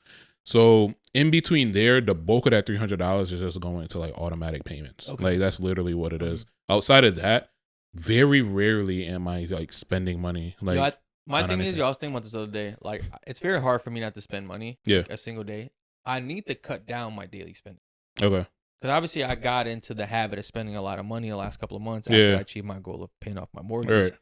But I really want to get my spending down to at least $20 a day. Bro, and I think it's feasible because it's like... No, I know it's feasible. I just need more self-control. That's what it is. It's like when you really sit back and think about it, bro, it's like this is something that I've even like try to put into like, you know, my girl and everything else where it's like you really don't need for much. You feel me? Like once you spend everything else that you like, you buy yourself coffee ahead of time. Yeah. I think a lot of times it's the convenience of it. You feel me? Sure. We don't want to brew a thing of coffee. I think it's also like that third space thing we're talking about. Like, all right, it's like, okay, you could brew that coffee at home, right? But something about going to a coffee shop sometimes, makes you feel like good because it's good, but I feel like they always fuck up the coffee. They always and the coffee be higher priced than like it don't be really worth it. Obviously, it is more expensive, but it's the experience, right? And that's why I said like, you can't really like arguing experience versus cost is like, so that's a conversation within itself, you know. But for me, it's like, and really and truly, it's like if you prep ahead of time, you don't need to spend money, you know. Like if you get the things that you need, like if you pack your lunches, if you make your coffee ahead of time, like you get more bang for your buck. And I was explaining to like my girl actually, I was like, yo, you don't have to like, if you plan ahead, like you don't ever have to be kind of caught off guard, you know. Like if you just put some coffee aside, you know, put some this guy's cooking. Put some little things aside so that way like you automatically are just like prepped in case of an emergency. Bro, if you cook at home, you're like good for like 4 days. Bro, because the thing is that catches a lot of us is like we're not prepared for the unexpected, you know? Yeah. It's like if the unexpected happens, then it's like, fuck, all right, now I gotta go out to eat, or fuck, now I gotta go like, you know, get a coffee, and then like, you get knocked off track. But if you just like prepare yourself so that way like you have like, even like when I first started out, I was like, all right, in the case of me like having to pick up a bunch of shifts, I'm gonna buy me like some quick meals. You feel me? So that I could just grab them, throw them in my lunch bag, and go. So either way, I'm not fucking like going on all the time. That's smart. But that's the only thing. You have to plan it though. That's the thing. Like you have to plan if you don't want to spend money. Because if you don't plan, you're gonna spend money periodically. You have to exactly. You have to specifically say like this is not happening, and it becomes easy because like I said, I'm at a point right now where I generally don't spend money on like random things anymore. You know, like I don't. Good self-control, bro. Let's keep it going like that, you know. But I got a little game for you, right? Well, I like games. Or actually, at first, so I got a game, but then I also got like some kind of like probing questions. I kind of want to pick your brain a little bit. All right. So the first question is, I have some credit cards that need some attention. If I hit the 10K, should I use some of the money that I built up saving to pay off those credit cards? Or should I pause like me actively saving and then pay off credit cards? Do you want me to give you good advice or advice that I would actually follow? Okay. Because there's a difference. Okay. Do you want me to give you both? Give me the advice you would actually follow. All right, I'm gonna give you both. Okay. So honestly, if you have credit card debt, yeah, and you have some type of savings account, right? What you should do is use everything in your use everything in your savings minus $1,000 and pay off your credit card debt. Because depending on your interest rates, whatever you're losing on interest rates for your credit cards, it offsets whatever you'd be gaining through the interest rate that you're gaining from your savings, right? I mean, most high yield savings accounts gives you like 3 to 4%. Right. Most credit cards are charging 20%. So obviously, it's like you're down negative 16%, right? Yeah. But what I would do is, and this is probably why I'm not as wealthy as I should be, is I'm too attached to money. I would probably get to the 10K. I'd make minimum payments on the credit cards until I got the 10K. And after I got the 10K, I would use all my resources to pay off the credit cards. So once you hit the 10K, you're not using the 10K. No, I'm looking at that 10K daily. Right. Okay. I'm looking at that little trophy of mine. So I'm telling you, is not the best advice, but that is what I would do. I think it's not the best advice, but I think it's great advice. And here's why. Because I feel like because. And that's why we fucked up, y'all. That's right, twin. That's right, twin. Nah, support my bad decisions. I feel like I think it's great advice because I feel like what happens is especially when you're not used to savings, once you break the seal on dipping into that money, it becomes a little bit more easier the next time. So then like, you could justify the next time. Now it's the credit cards, but then next time it's something else. And you're just like, all right, like I'm just going to like dip into this for whatever reason, you know? So I don't think it's bad advice. Next up. There's been a lot of conversation surrounding around 50-50. What do you think the appropriate split should be between two couples? Bro, this is just such a loaded question nowadays. And there's really no right answer for this question. Okay. I know everyone likes to think there's a right answer, but there isn't, right? It's very individual. If you and your girl work the same amount of hours, make relatively about the same amount of money, there's no way you shouldn't go 50-50. Okay. It's just dumb. If you plan on having a future with this person, going 50-50 makes the most sense. Now, a lot of men and even women have been brainwashed into thinking men should pay 100% of the bills while women get to save. That's an idiotic thought process to me. That's a archaic thought process. Like that may be how people in the 1930s fucking worked, right? When houses cost $60. Right. That's not how today's world operates, right? Because now we're equals. Yeah. If we could equally make the same amount of money, we should equally benefit and contribute to our future. Okay. Because a lot of people like to think like, oh, this so-and-so, is more invested into the relationship because they do all these emotional things, right? But I really believe, bro, whoever invests the most money in a relationship actually cares more about the relationship because you are planning for the future. So if it's a man that's paying like 90%, 100% into the couple's like finances, that man is more financially invested into that relationship than the woman because you're literally putting your money where your mouth is. Right. Because you're planning for the future. You know what's funny? I always said that you could tell a woman really truly fuck with you if. All right, let me rephrase that. You could tell a woman truly rock with you if she's willing to spend money on you. 100%. And 100%. I think that's where like a lot like she may rock with you. It's crazy because she'll give up the box before she even spend money with you, which is crazy, right? But like, bro, it's crazy because women value their wallets more than they value their bodies. My point. That's insane to me because they will give up the pussy immediately. But then when it comes to paying for a date, hold on, right? I'm a lady. I know my worth. I'm a lady, right? You need to be treating me like the woman that I am. So I say that like. I agree with you in a sense of like, if you have a partner that's willing to invest into the relationship, and it's not investing in a relationship means paying their bills. It's investing in a relationship means you helping both of you guys out. Yeah. You feel me? You help her financially, she help you in ways financially. Then that's somebody that truly rocks. Yeah, because if you want a house, right? And most people want a house when they're a couple. Yeah. Having one person contribute to like the money for this house, it's gonna take a lot longer. Yeah. If you both do it, now this is why I say it's very individual, right? If there's kids in a relationship. And obviously daycare costs is through the roof right now. Yeah. If it makes more sense for one of y'all to stay home and watch the kids while the other one works, that to me is 50-50 for the most part. I still think the person that's working is contributing more. Right. I really think we gas the shit out of someone being a stay-at-home parent as a hard job. It's not. Right.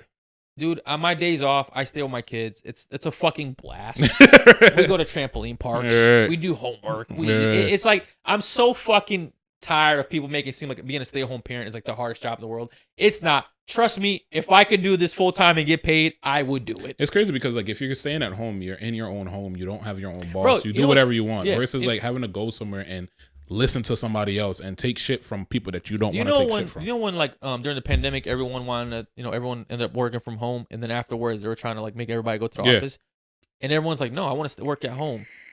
There's a reason you want to work at home. You're in a more comfortable place, right? Now imagine you not even have to work. You're just home with your kids that you love. Exactly. Bro, and everything is being taken care of. Bro, that's why I always, like, just sigh whenever being a stay-at-home is the hardest thing ever. It's like, no, it's not.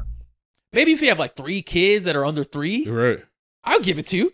That's stressful. Having a cooking, and this is for people that cook and clean as well. This isn't for just, like, bro, watching I kids. do all this shit on my days off when I'm on my kids, bro. I love it. Now, there's people that stay at home with the kids and the house be a fucking mess. If you don't love your kids, I could say that's probably a miserable thing to experience. Right.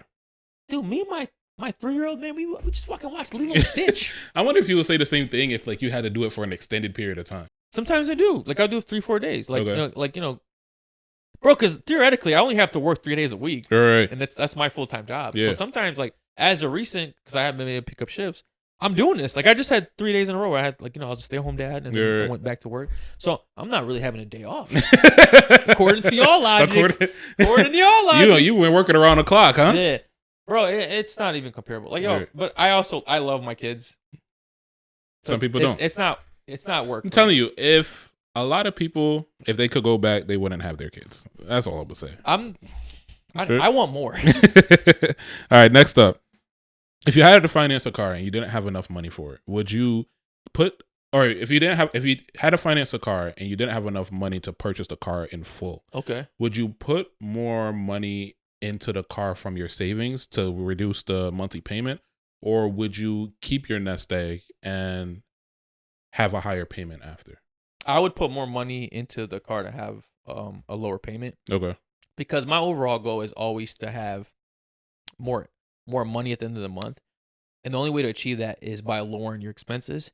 And at the end of the day, you're always going to save yourself money by putting down a higher payment because, you're just going to owe less and the interest on what you owe is going to be less. Because, the thought that kills me is when you take out a loan, the amount of money they make off interest always just like kills you. Oh, because it's like, y'all are getting me. Y'all got me. So now my question is I feel like some people are really under the notion of it's better to borrow money or use someone else's money than your own money, which we're going to get into that question kind of next right now. Mm-hmm. The Dave Ramsey versus the Grant Cardone mindset, right? But Grant Cardone is under the pretenses of like, it's better to use someone else's money than tie up your money in like, assets, Yeah. So under that notion, it's like, okay, in the event that something bad happens, mm-hmm. you don't have all of your money tied up in a car, versus like if you put more money towards a down payment, you have more money at the end of the month, but you have a less of a cushion in case of anything happens. Long term, what's gonna make me lose the most money? It's having a bigger payment. Okay. I understand that I'm not gonna deplete my nest egg to zero, but I'm not gonna not put more of it, if I have it. Right. Because that's the attachment of money thing we have, right? Because it's attached to fear. Right. Like that's why we hold on to money, because it's like this fear that we have something bad's gonna happen. It's like if I think like that all the time, then like I'm probably never gonna become wealthy. Right. All right. So now, which brings me to my next question. Dave Ramsey, if you had to pick an ideology to follow to the T moving forward, Dave Ramsey or Grant Cardone? Man, it's just a tough one, bro.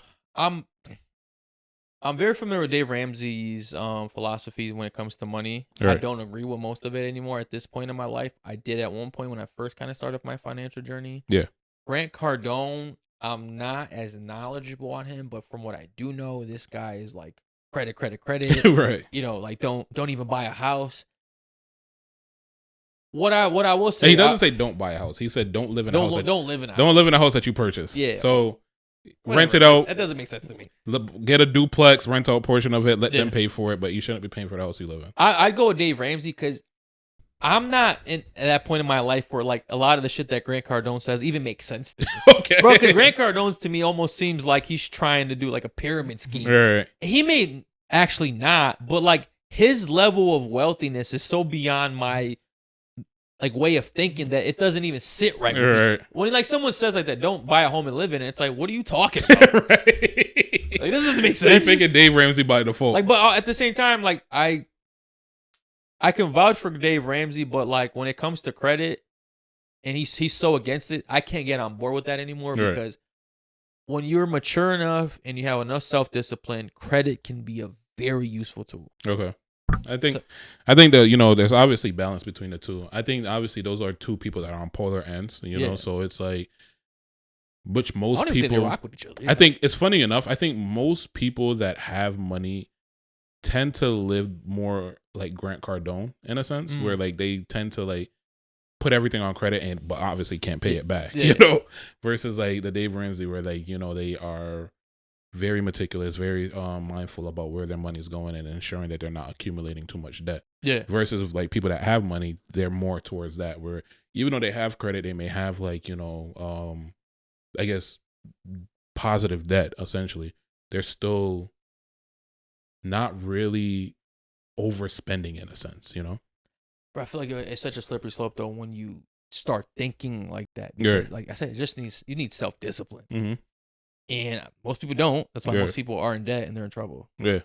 So that's why, like I said, I'm just not there yet where like his ideas make sense to me. Yeah. I'm hoping I get there. I'm like, yeah, this is a $1 billion idea. Man. I like what you're saying. This is making a lot of sense. I'm not there yet. Dave Ramsey is like he's a safe choice. Okay. Yeah. All right, cool. So now let's get into some financial trivia. Let's test your knowledge, right? Ooh, it's not going to be a multiple choice. It's just going to be just give me your best guess, right? Or your best answer. All right. So what U.S. state printed its own currency at one point? They had their own money? They had their own money at one point. Can I get a hint or no? I think a hint would kind of give you the answer for this one. All right. Think about this. If you had to pick a state. Puerto Rico? No, Puerto Rico's not a state. It's a territory, right? Yeah, territory. I think it is. Is it not a state? It's not a state. It's not a state. Texas? That's a really good answer because I feel like it would be Texas out of all of them, but no. The answer is Hawaii. That was gonna be my fucking no. So here's my the hint I wanted was like, was it something we acquired later? That's why I said Puerto Rico. It's either Puerto Rico, Hawaii, or Texas. But I'm like, I just went with Texas. It was like that was my second choice. Puerto Rico, Hawaii, or Alaska was gonna be my thoughts. But yeah, it is Hawaii. All right, next up, what animal signifies a rising stock market? Bull. Good. Okay. All right. So then the follow up is what answer signifies? Bear. Okay, perfect. That's lightweight. Okay. Last question is, which car turns out to be cheaper? Okay. All right. So it's kind of a math question, but you could think about it. All right. So which car turns out to be cheaper? A car that is 12% interest at $10,000, or a car that is 4% interest at $13,000. 4%, 13,000. Yeah. Okay, yeah. Yeah, 4%, 13,000 comes out to be that's a crazy difference in percentage. Like you're getting killed in the 12%. Yeah. A car. Some people don't know that. Like so, a car that is.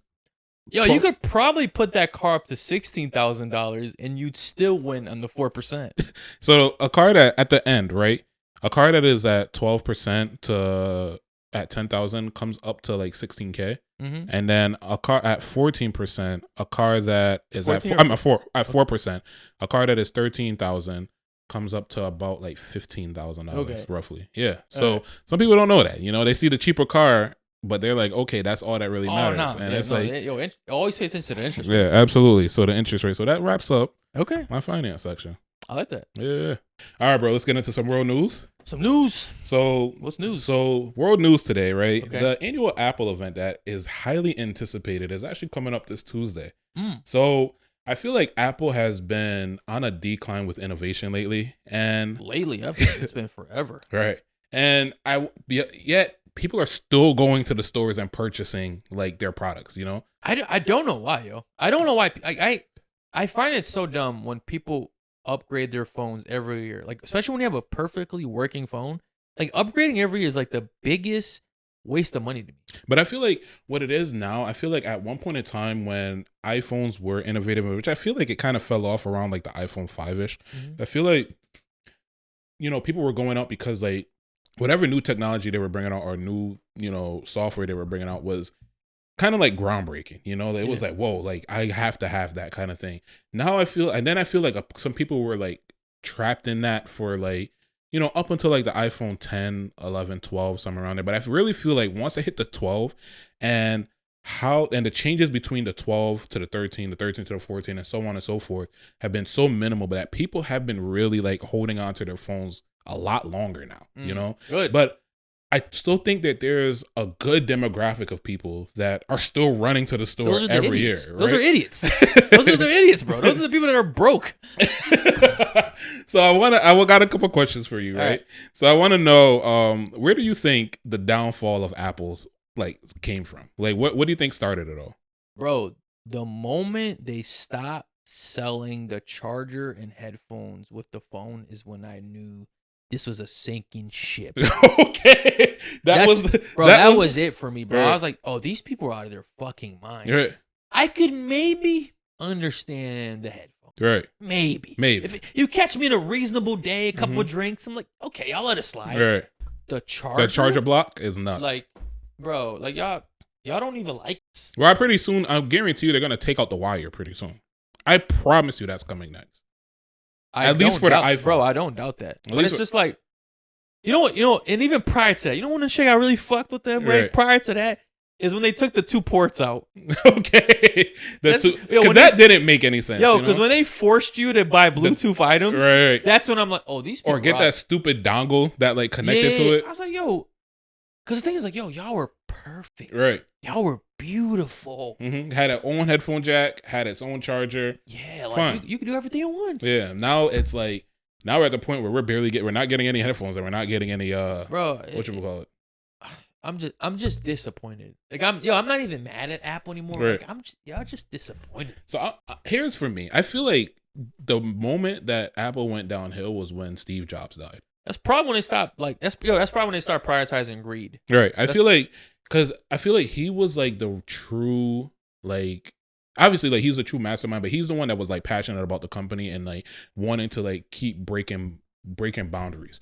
I feel like now we're in a space where like they don't have that like creative thinking anymore. They don't have that person that is like, okay, about money. It's about like, let's preserve it. And it's like they went from like being innovative to kind of bring this prestige company to where like, okay, having an iPhone is almost like a status symbol. You know, it's like kind of like, you know, you could buy a $100 polo t-shirt or you could buy a $10 like Hanes t-shirt, you know, which both are black, but it's like obviously to show that you have money, you're going to go towards one over the other.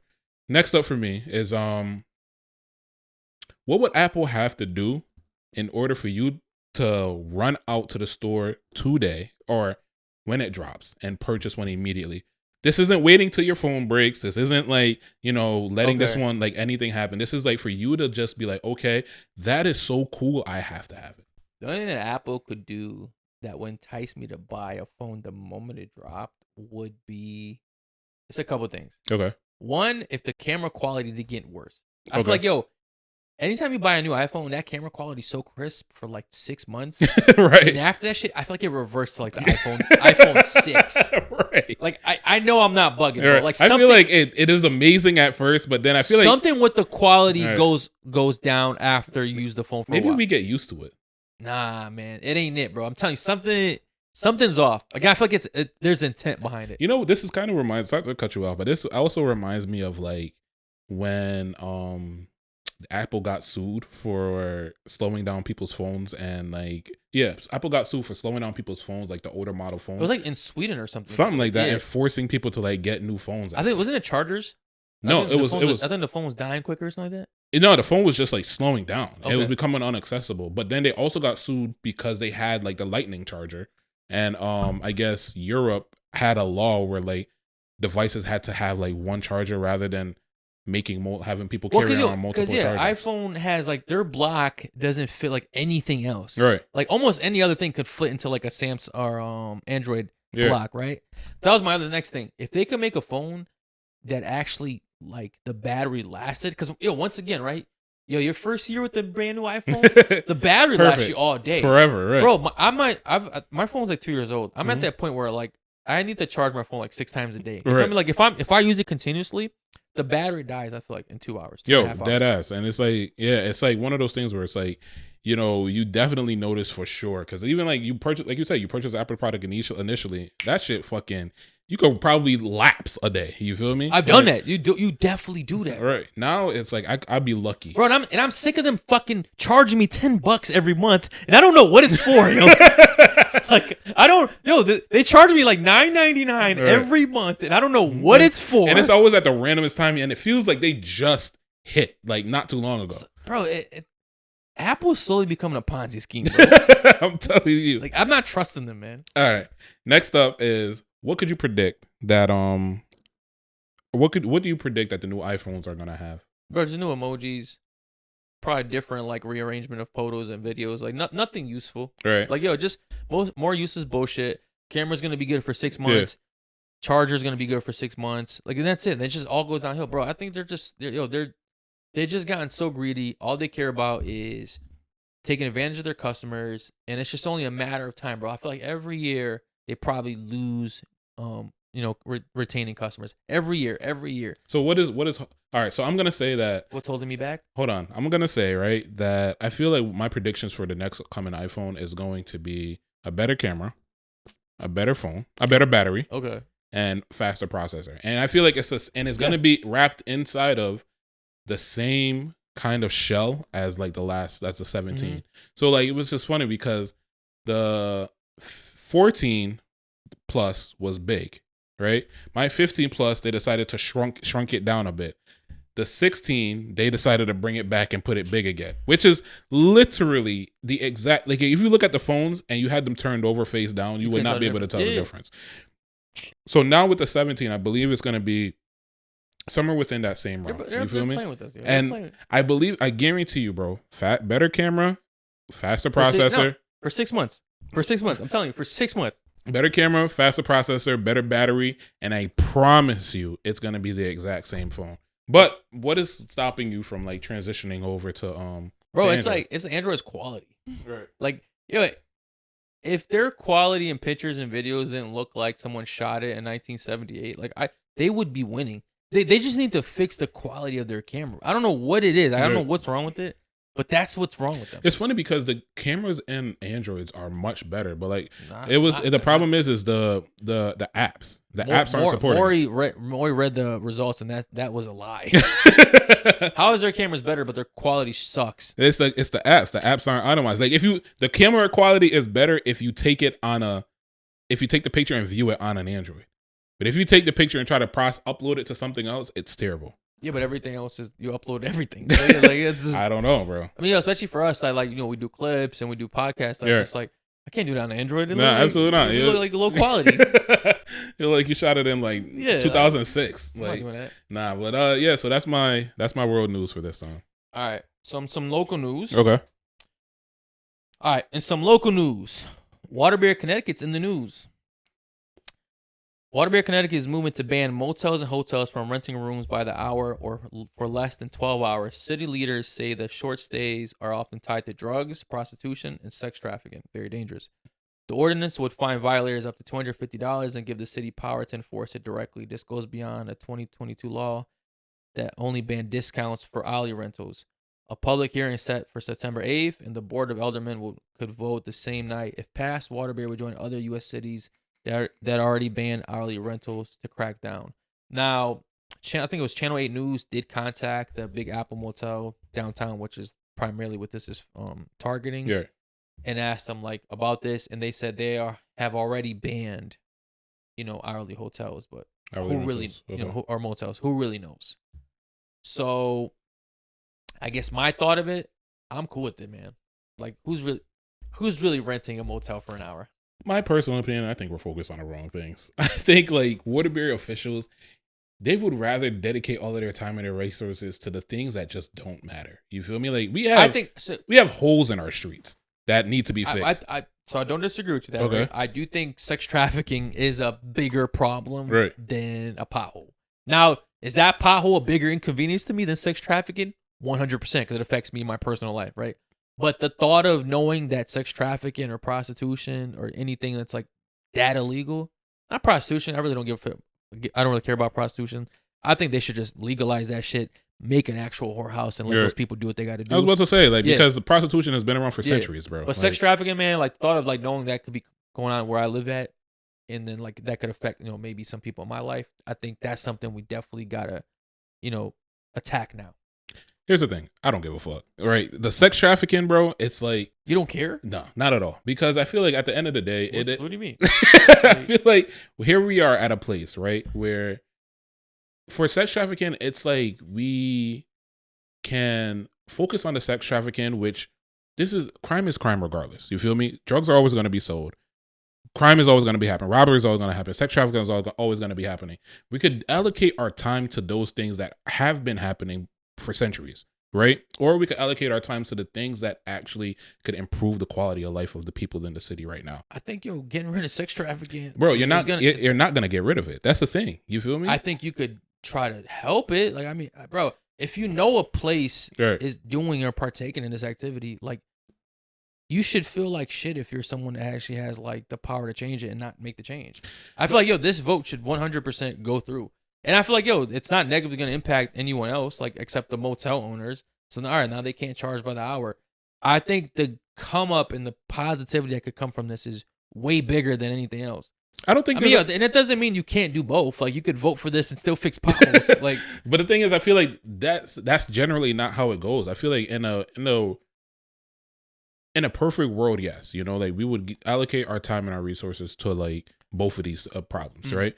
But I feel like what lawmakers do, they try to fix like the problem that I guess is within reach, essentially. No, I think they try to fix the things that are more drastic. And I'm telling you, this is a more drastic problem, bro.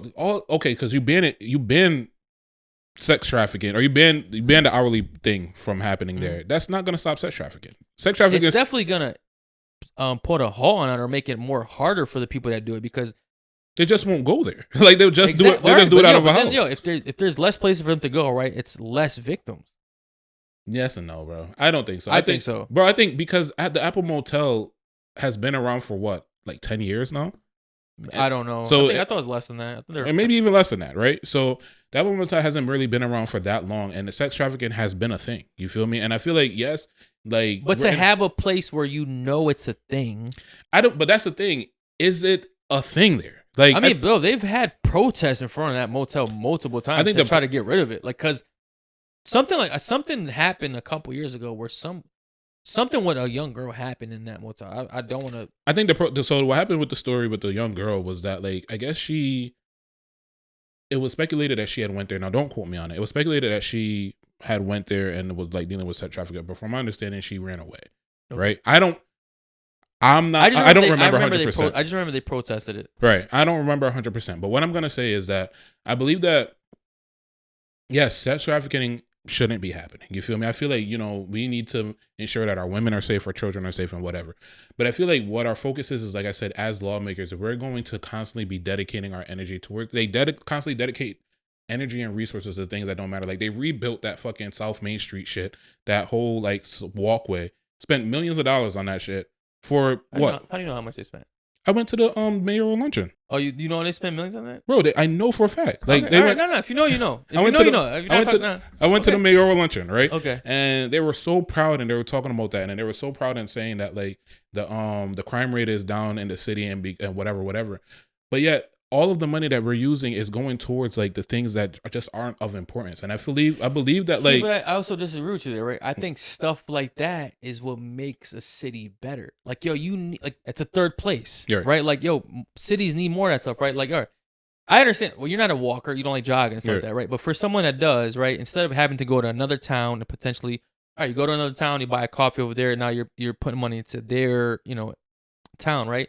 You stay here. You shop local. There's restaurants in that little path, that helps the town in the long run. Now, sometimes we get caught up in our own minor inconveniences that we can't see the bigger pictures. And I think that's what these leaders do. Obviously, not all the time. And I feel like that's what they're looking at. All right, yeah, this pothole in front of your house, that's an issue. We have to address that. It's not on top of our priority, right? Maybe, given this, putting a walkway here, a path here where people can actually enjoy it, it's going to attract more people to have fun here, spend more fun here. And that's the long-term goal. I think the difference is it's kind of like what the government does as a whole, which we had the conversation before about the whole food stamps thing, right? Mm-hmm. Where it's like we have an apparent problem and we don't give the actual issue, but we create a solution to a semi-issue over here, right? And I feel like what that pathway does, which obviously we're kind of digressing a little bit off of the original thing, but like what that pathway does is like that money could have been went towards rehabbing some of the buildings around here. That money but they're doing that. Which I'm not saying they're not, right? What I am saying is that the money could have went towards rehabbing more of the buildings that are around here. Okay. The money could have went towards rehabbing or actually implementing more programs that are available for the community. You're just being too unrealistic, and you're just talking about an ideal world. I feel like I think I'll be honest with you. I'm gonna give it up to Waterbury right now. Okay. Bro. I love what they've done in the last couple of years, fixing up Fulton Park Pool, fixing up Washington Park Pool. Sure. Putting that trail over there on South Main Street. You know what I mean? Even like that restaurant Mia opening up. I feel like, the city's on the come up. It can't happen overnight. Like there's not enough funding. There's not enough resources. But I feel like what they've been doing lately, I think they've been reinvesting into the city. I think they've been reinvesting into the youth. And I think in the long term, it's going to be a much better place to live in. I think right now, you don't see these changes immediately. Right. But I feel like I love what they're doing. I think what it is like they're kind of doing like the distraction tactic, and that's what I believe. I believe that they are rehabbing these things that aren't really of importance to give it as if like they're actually doing something, but they're really not doing. So you don't think fixing up pools for the youth is important? So I think that's one of the things that is on the betterment. I mean, bro, like even like every park I drive by now, like they're under construction. Like but that's you need to reinvest into the youth, right? You need to give the youth somewhere to go. Because if they don't have anywhere to go, they're gonna commit crimes. But that's what I'm saying. And you're kind of agreeing with me in the sense that I'm like, I think that these rehabs, like the parks and all of that stuff, those are things that can be useful. You feel me? I think building walkways, like I don't think that that's something that should have been. That money could have been on the list of things to do. But we have other bigger issues. Where could they put that money? Fixing some of the brown zones in Waterbury, fixing some of the abandoned buildings, demolishing them. Yeah, but they're also, a lot of these buildings are personally owned. They can't do anything about that. If you could, but the government, the city absolutely can. If they're if they want to fix my house, like they just can't fix it. Like no, they can't fix it, but that you have to maintain it. But you can't degrade something. Something can't be degraded in an eyesore, and then the city just the city just says, okay, well, it's owned by somebody else. You can absolutely force people to fix their property. Where are these places where like these people that own these places? There's certain all the over there in Thomason Ave, like they demolished all those factories that were back there. Remember, it's like flat now. Like they got rid of that. Like even over there on South Main, over there by the walkway. Remember, like there was like that one building that looked like it was there for a long time. It was like I don't know what it was, a factory. They demolished that. I feel like they're doing it. Maybe they're not doing it at the speed you wanted to. No, it's not at the speed. The thing is, like I said, I feel like we're giving attention to the things that where there could have been attention that could actually go towards and resources could be actually spent on things that are actually matter. And I think like we could also implement programs in the city to where kids have the availability to go to that thing rather than going and chilling with their friends and getting into trouble. You feel me? I feel like what I'm getting at right now, right, is I feel like but they like for a couple summers, like my son was able to go to the boys club for free. Like they're doing these programs. What I'm saying, right? I don't. It does not. It's not. You're saying you want them to do more, but what specifically more? Fix up some guy's house? No, I said that. I said the more. I feel like they're doing construction on all these places. They're fixing the parks. They're fixing the pool. But at what rate are they doing it? You feel me? Not at the rate that you wanted to, which was what I said. It's not at the rate that I wanted to. It's at the rate when you're obviously we have opportunity cost, right? If it takes me 10 hours to do this one thing over here, and I have two things on my agenda, I could either allocate the 10 hours to the one thing that don't matter, or I could actually allocate the 10 hours to the thing that actually matters. What's one thing right now that you think they could do? Fix our roads. They're not that bad. Have you drove through Waterbury? Yeah, like what roads are that bad? I'm not saying so. Bro, I'm not saying there's not potholes here. Drive through Cherry Street. Okay. Drive through Grove Street. All right. Actually, they actually just started remodeling. Okay. There you go. I said one street, right? But you also named 2 streets, right? How many streets are actually good compared to how many streets are bad? If a large percentage of them are terrible. Most of the streets in Waterbury are not that bad. Most of the streets, some of the places you drive. No, I'm telling you, most of the streets in Waterbury are terrible. They have potholes. They have the ground is lifting from the salt. Bro, all the places. And also, when it snows, we're one of the worst cities in Connecticut that actually does active snow removal. Like, even you could go to Naugatuck, their roads are so much more cleaner than our roads in Waterbury. Why is that? We should have the resources available to where we don't have to be driving through a pile of fucking slush all the time. Okay. Why is it that we have to do that as a bigger city, but a smaller city has the resources and the ability to not do it? And that's what I'm saying, a misallocation of money. To plow a smaller city, though. It's less roads. It's less roads, but what I'm saying is it's also the attention that is on those specific roads as well. I'm saying, but like, it's a lot feasible to plow less roads. For that example. But there's a difference between plowing the roads and leaving it smushy. But then like they probably don't need as many trucks as well. Like it's just easier. Like for a city like Waterbury, you're gonna need a lot more trucks. What I'm saying is that you can actively plow a street, right? Okay. You can plow that road, and like I said, in Naugatuck you plow it, the ground is clear, right? But in Waterbury you plow it, and there's still a bunch of slop and slush, and it freezes over at the nighttime. What I'm saying is that they don't give it the time and attention. So even though yes, Naugatuck is a smaller place, I'm guarantee you they don't have as much trucks, they don't have as much manpower as Waterbury does, right? What I am saying though is that when you have a city as large as Waterbury, even if you plow the roads to enough to where people can get by, and then you double back after to make sure that the roads are actually clear, why isn't that being done? That's the problem that I'm having. It's like we are giving this time and attention to closing out, fixing like hourly hotels, which I'm not saying it's not a problem. I'm saying that regardless is. Well, you said you don't even care. I don't care about it, right? What I'm saying is that the problem is we're gonna focus on this thing, right? Which all the people are gonna do. They're just gonna transition their attention to their actions to somewhere else. Yeah, it may not be the Apple Motel, or it may not be the motel on South Main Street, but there's still sex trafficking is still going to be a thing. They may have to go to neighborhoods. Yeah, we're never going to get fully rid of it, but if we could do something to cut down on it to lower its rates, I think we should absolutely do it. But either way, I think I just gave you a list of things that the city's doing that's positive. Right. You're giving other things that they should be doing. I'm looking at the cup half full. You're looking at it half empty. Right. Like I said, the city's not perfect. Obviously, the government doesn't move as fast as we want it to, but I love what they've been doing this like past couple of years. They're knocking down all these old buildings. They're fixing the pools. They're fixing the parks.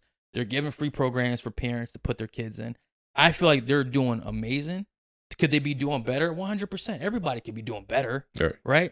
But I think for what Waterbury's been doing the last couple of years, it's hard for me to complain because I see where it was and where it's going, and I see like the long-term picture.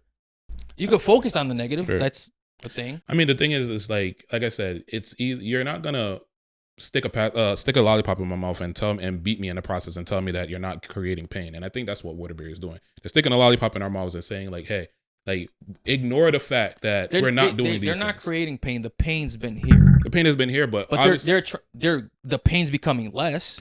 Nah. No, it is. I just gave you examples of why it's becoming. Just because you gave examples doesn't mean that it's actually fact, though. But it is facts. It's structurally better for the town. You're naming all these things. Let me finish. The thing is that you could. Can I finish? Go ahead. So you're giving all these examples of what things they could do better, right? I'm giving examples of things they've done, right? These aren't opinions. These are facts, right? They fixed. So just because somebody does simple things, that means that it's acceptable. It is, because at the end of the day, right? It's not the whole problem's fixed, but it's gotten better. It's just that simple.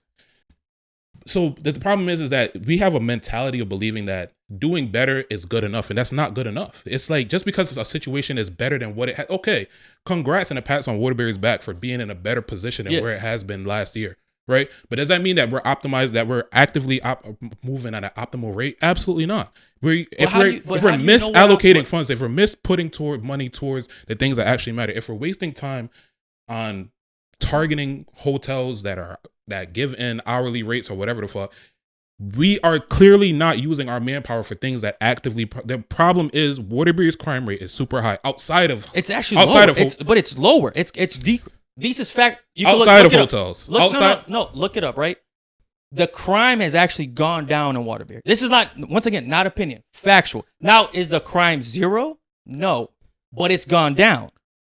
Outside of the hotels, the crime I'm is. not talking about the crime in hotel. I'm just talking about general crime in Waterbury. I'm talking about the general crime in Waterbury. I'm saying outside of the hotels, the crime rate in Waterbury is still a problem, right? I'm not saying it's not zero. I'm not saying it's not high how it was last year. I'm not saying it's better than it was 10 years ago. I'm saying the crime in Waterbury is still an issue, right? People are still breaking into cars. People are still committing murders. There's people that are still breaking into homes. We need to give that stuff attention. The police brutality that people are, that the fear that Waterburyans have with the police is still a problem. And I'm saying that we could be giving that stuff attention rather than doing these little itsy bitsy things around the city. Fixing the pools, fantastic. Creating a free boys club, great. I'm saying that those things. I'm not saying that those things are bad. But you're not looking at the trickle down effect, right? Because crime comes typically from younger men, right? Right. Younger men that don't have hobbies, that don't have places to go to, right? Find crime. That's a fact. Right? Right. So when you give them parks, when you give them pools, when you give them free programs, right? And that's like the trickle down effect. Okay, like now these kids are involved in school programs, they're involved in sports. They have more activities to keep them busy. They have a more optimistic future. Right. That lowers crime. Once again, not opinion. These are facts, right? This is studied things. That's why they're investing into the youth. That's why I'm applauding them. Now, could things be faster, quicker? 100%, right? But how could they be faster and quicker when you're applauding the attention that they're giving to other things, the attention that they're giving to the specific them giving things attention to one thing that takes one night of voting, right? Because here's the thing, you're in your mind right now, you're thinking they can only focus on one thing at a time. That's not true. The government is a 24-hour project, right? Okay. So they're focused on this motel thing. That doesn't mean just because they're focusing here that we're not worrying about anything else. Like they're doing this voting for the motel thing, right? I'm still driving by Cherry Street and they're still working on that park. Like we don't take the people from the park. But what I'm saying is historically, right? I'm not talking about, now we're talking about facts. Historically, what is the facts that actually happen when governmental officials go into office and they pitch one thing, right? Mm-hmm. That is the main focus. Yes, they say that there's a list of things that we could be doing. Yeah. 9 times out of 10, you don't like that term. Mm-hmm. In a general sense, they don't attack the things that are listed. They give hyper focus on that one thing that people say that they wanted focus on, and then that's what they go towards. What I'm saying is that it's a one night in voting. Congrats. It's one night in voting. However, there's still hours and resources that's going to be put into facilitating that, ensuring that those laws are being kept up. Which I think they should. I think if we could cut down sex trafficking in town, that's an easy choice. If we could do that on a night of voting, and it's free for the most part. Like we don't got to allocate millions of dollars and like we do for redoing the building. 100%. I'm in hopes that it works out the way that you intend for it to. I'm in hopes that it does that. Yeah, but I promise you, it's not going to be the case. I promise you, what's going to happen is that we're gonna be policing another opportunity for the police to be policing a situation and have the law backing them behind it. They're going to be policing the Apple Motel and that place on South Main Street. Yeah. Then when in regards, people are just going to be moving. Okay, they can't book a hotel for an hour. They're just going to figure out. Right. Then they go to the next town that does it. Right. They're still going to do it in Waterbury. It's still going to be a problem in Waterbury. Women are still going to be going missing in Waterbury. Women are still going to be sex trafficked in Waterbury. But if you can limit the places they can do it in, right, it won't happen as much. That's a fact. I'm not saying that's a fact. That's my opinion. Like here's the thing, right? If there's less crack dealers dealing crack, right? There's less people that's going to be able to buy crack in that one place. So you're going to have to go somewhere else. Does that fix the crack problem in general? I don't think that's how that works, bro. I think that's how that works. I think how it works is that if there's less crack has always been a problem. The crack has always been illegal. People are still selling crack. Nonetheless, weed has always been a problem. People are still selling weed. What has limited the opportunity of weed sales? So you missed the point. I said if you diminish the amount of people selling it, right? If there's less product, you're not diminishing the product. You're diminishing the locations in which people pay attention. I'm paying attention. If there's less of it, right? There's not enough. There's not as much for people to buy. Is my point. Where I'm saying if there's less opportunities or places for people to do sex trafficking, it's going to happen less. No, frequently. You're not. You're diminishing the locations. You're not diminishing the people that could do sex trafficking. Well, no, 100%. So location has nothing to do with it. If you're diminishing the people, that's one thing because you're diminishing the people that could be sex trafficked. If you're diminishing locations, people are going to find another location. You think? We don't know. That's what happens. If I'm not going to speak on things I don't know. So let's talk about facts, right? Okay. What I do know is, all right, and crime is crime. Yeah. Bottom line, right? People sell drugs on this corner. Police come and facilitate this corner. What do people generally do? They go to the next corner. Okay. And they sell drugs on the next corner. And then what do? They move from there and then they sell drugs on the next corner. Yeah. The amount of drugs isn't going down. But the location of drugs is changing because people cannot go there. No, that's a fact. But I don't know if the quantity of that's being sold is lesser. I don't know that. If you know that, if you somehow have done studies and know it, then that's on you. It's being able to see. That's what it is. You see these things, bro. You can actively see. We're hypothesizing, or we're like thinking right now. We're thinking we know, right? That's what I'm saying. I don't know. You can think and create a hypothesis or a theory on something that is active and can be validated. Bro. But if it hasn't been proven, I don't know if it has or not. That's what I'm saying. Like if it has and you have the studies for it, I'd be open to reading them. We could talk about it. I don't know it. Okay. Cool. We can leave it on that. We can leave it on that. Let's talk some music. Let's talk it. What you been listening to? Lately I've been listening to a lot of like old school like pop music. Like pop? Yeah, like 80s, like Robin S. Okay. Yeah, I've been listening to like rocking with that a lot lately. Like why? I don't know, to be honest with you. You know what? Actually, I do know why. I was scrolling through Instagram maybe like early August, and I saw like somebody was like, I guess a DJ was like mixing Robin S. Mm-hmm. And I was like, damn, I haven't heard like these songs in a little while. So I started listening to it again, and then I'm like, I don't know, it's just kind of been my vibe lately. Yo, that 80s sound definitely kind of is like a vibe. Like it definitely gets you like, it's like I think it's like a good morning music. Right. I don't know why. Like I've been just like kind of listening to that a lot lately. Outside of that, a lot of Kehlani too. Kehlani's been that folded song. I'm telling you. I'm telling you. You want to break up with somebody. That song, bro. That song on its own has like done some things to me inside of the room. Like I'm just like listening. I'm like laying down, staring off into space, like listening to fucking Kehlani for whatever reason. Okay. I'm like, yo, she needs some more recognition. You know what I've been listening to as a late Offset. Listening to his new album. Okay. Kind of fire. Really? Bro, if like 6 years ago you were to came up to me and tell me like, yeah, man, you're gonna be over here liking an Offset album, I'd like, I don't think so. Yeah, I always thought it was gonna be Quavo. I wouldn't I wasn't gonna anticipate that either. I think you like it, bro. It's like a melodic rap. I think you'd really like this album. You should check it out. Now you're talking to me because I do like melodic rap. Yeah, right. He doing a little bit of capping on the album to me. Yeah, like. He's playing like the little victim. It's like, bro, you kind of had this shit coming with Cardi. You know what I mean? It's like he talking about like he don't care about her. It's like, I don't know about this. I don't know. I feel like they're both hurt right now. I think she's pregnant right now, if I'm not mistaken. I believe that if you're hurt over your girl or your ex wife, and then she come out pregnant, right?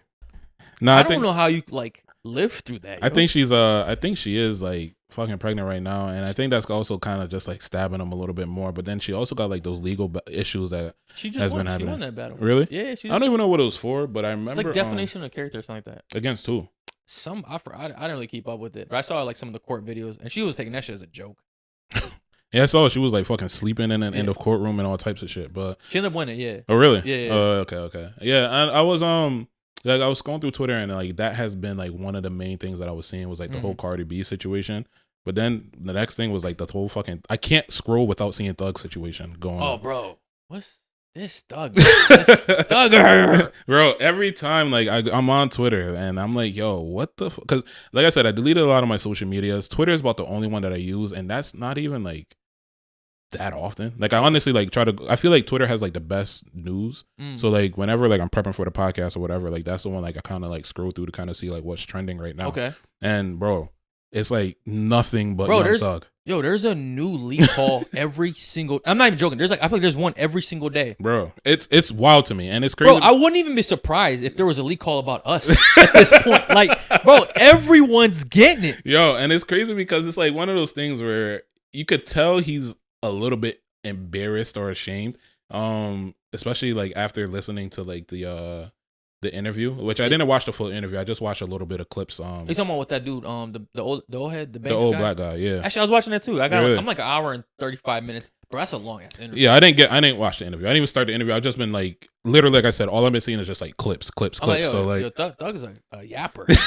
Like my guy was in jail. 3-hour interview is crazy. Bumping his gums, and you expect for him to go on a podcast and not yap for 3 hours? That's my bad. All right, let me ask you for a question, right? Do you fault him for what he said? No, I think anything that he said, if he believes in it, he could stand on it. I don't fault him for it. I'm not even talking about if he believes on it or stands on it. Mm-hmm. I just feel like, all right, let's just can we have a moment of honesty here? Okay. Bro, we've all done a little bit of chatting with our girls. You know what I mean? Like, yo, a little bit of pillow talking. Yeah, a little bit, right? Okay. And it's like, yo, it'd be like, it's not real talk. And it'll be, you're just talking shit. You know what I mean? Like, yo, you ever just talk shit with your girl? Yeah. But it's like, yo, maybe one of your boys like did some like shit that irked you that day. Right. And like, man, this is lame. Like, you always doing some lame, dumb shit. But you like, yo, it's like you still like that's your boy, right? Like, okay. But you just talk, like you just kind of getting your frustration, right? Now obviously you've done that. Everyone's done that, right? Yeah. Now imagine all those intimate conversations you had and like what you thought was a privacy of your home got leaked to the world. I don't think, like I said, if I wholeheartedly believe it, man, I don't care. You feel me? Like yeah, but there's a lot of things that I'm pretty sure you said to a girl that you believe in it, and if the opportunity came up, you say to the person, but you just wouldn't do it. Like, I mean, from his standpoint, he's saying that he did. I don't know how true or how false that is, right? He did say that. Like, he said all the things I said to these people. Exactly, I said to these people's faces, which is like, I think like if personally for me, right, if I'm on a phone call with my girl and I'm talking shit about a friend, I don't know, like it got to be, bro. It's a hard thing because personally for me, I believe that like, you know, we've had situations previously, like at different points throughout our friendship, where like we've had some abrasive points with other people. So I had to catch we rubbed. I said, let me rephrase this, right? So we've had some abrasive moments with like some of our friends, right? And I think that like, you know, things in the moment can obviously take a left turn, obviously when you don't intend for it to. And then obviously like after that, you typically go back to like people in your corner, whether it be your girl, your friends, whatever, and be like, hey, like, am I tripping or whatever. You feel me? And I don't see any, let's just say if those things were leaked, I don't see any problem with it because it's like I had an issue with you. But I think that's like, to me, most of the leaks have been like, they haven't been heavy conversations. But what I'm saying is it's like a conversation where like me and you get into it. Yeah. I said what I had to say to you. You said what you had to say to me. Then we go back to our girl and right. like, yo, like, all right, he bugging. Right. Exactly. But it's like, I would have said it to you either way, but it's like. We said it to each other. No, you feel me? I know, but it's like, it sounds crazy if someone recorded that and then leaked it. But that's what I'm saying. If somebody was to record the conversation I was having with my girl and it's something I said to you, I wouldn't care. But if it's something like I'm talking shit about you and you don't know, like I'm still like, let's just say you piss me off and like, yo, but I feel like, all right, it's like, this is obviously a minor situation. Right. It's like, yo, say you wear like an ugly ass outfit around me, right? Okay. But you're proud of it. Okay. But I'm like, I'm not gonna rain on this parade type shit. Okay. Like, you know what I mean? I'm just gonna let it rock. Like, bro, I feel some type of way because I don't want you to, and let's just say it got leaked. I will feel some type of way because no, but it's like it's still like, but yo, then you go back to your girl like, bro, you won't even believe what this what this nigga had. It's like, yo, it's like it's lighthearted enough, but it's like I just didn't want to like. No, I'll feel some type of way if it got leaked because I'm like, damn, like, you know, I didn't want to hurt his feelings, so I like shit out him to my girl. But nonetheless, it's like, if it's something that I don't want you to know, then obviously I'll feel some type of way about it. But if it's something we already had our own issues with, we talked about it, we got over it, whatever, then it is what it is. And I feel like from my understanding, the way he presented it is that these are all conversations that were had with the person, which I don't know because it's crazy to me that like one thing, and yes, I'm a Drake fan, right? But one thing he said specifically was like, you know, he was talking about the whole Kendrick Lamar and Drake beef, and then obviously he's siding with Drake. Yeah. But then I watched the clips, and as soon as I was about to get off, I see Academics posted something where he's calling Drake stupid for like, I guess something with like Metro Boomin and like his mom died. And he probably sent us some that condolences. was one of the more interesting clips to me because it kind of finally. We've heard rumors of why they fell out, but I feel like that kind of confirmed why Metro and Drake fell out. And it's like, it's hard. I feel like people think you're going to side with Drake just because you're more a fan of his music. But like, yo, I'll be honest with you. After hearing that Thug Leak call about Drake and Metro, I'm like, yo, I kind of feel Drake. Cause it's like, all right, bro, I get it. Your mother passed away. She was murdered. You know, you need some grieving time, right? But if like, yo, Drake did send his condolences and then just checked on, like, yo, what's up with the song? Like, I don't see anything wrong with that. And then it's like, yo, people are putting up timestamps of like, yo, you were still clearing other songs. You were still working with people throughout those 3 weeks or whatever the month was. It's like, yeah, like, why wouldn't I hit you up? I would, like, if you're actively working, I'm in the music industry, I know what you're doing. Like, I'm gonna hit you up. Like, but if you feel like it's like everyone else could do it, but you feel some type of way when I do it, it's like that means that you have an issue with me personally. But I don't know, like that's one thing that I'm kind of touching on because I get both sides of it. You feel me? I feel like if you guys are doing business together, something traumatic happens, and then like, you know, you can't drop the song or whatever the fuck, then it's like, okay. But if you're working for other people and then you're still putting out stuff and then you're just like, you're not doing my shit, like, yeah. It's like, yo, what's going on here? But the part that I didn't like, I was like kind of caught off guard is like Thug talking shit about Drake about that. You feel me? Where he was like, yeah, he probably sent some stupid ass shit, like sending his condolences or whatever. But you're trying to use your title as Drake, or you're pretty much your Drake persona as like a weapon essentially. And it's like, damn, my nigga, like, is nobody safe around you? Like, what? I mean, I tell you what, the one thing he said about Future, I was kind of like, oh, you got a point.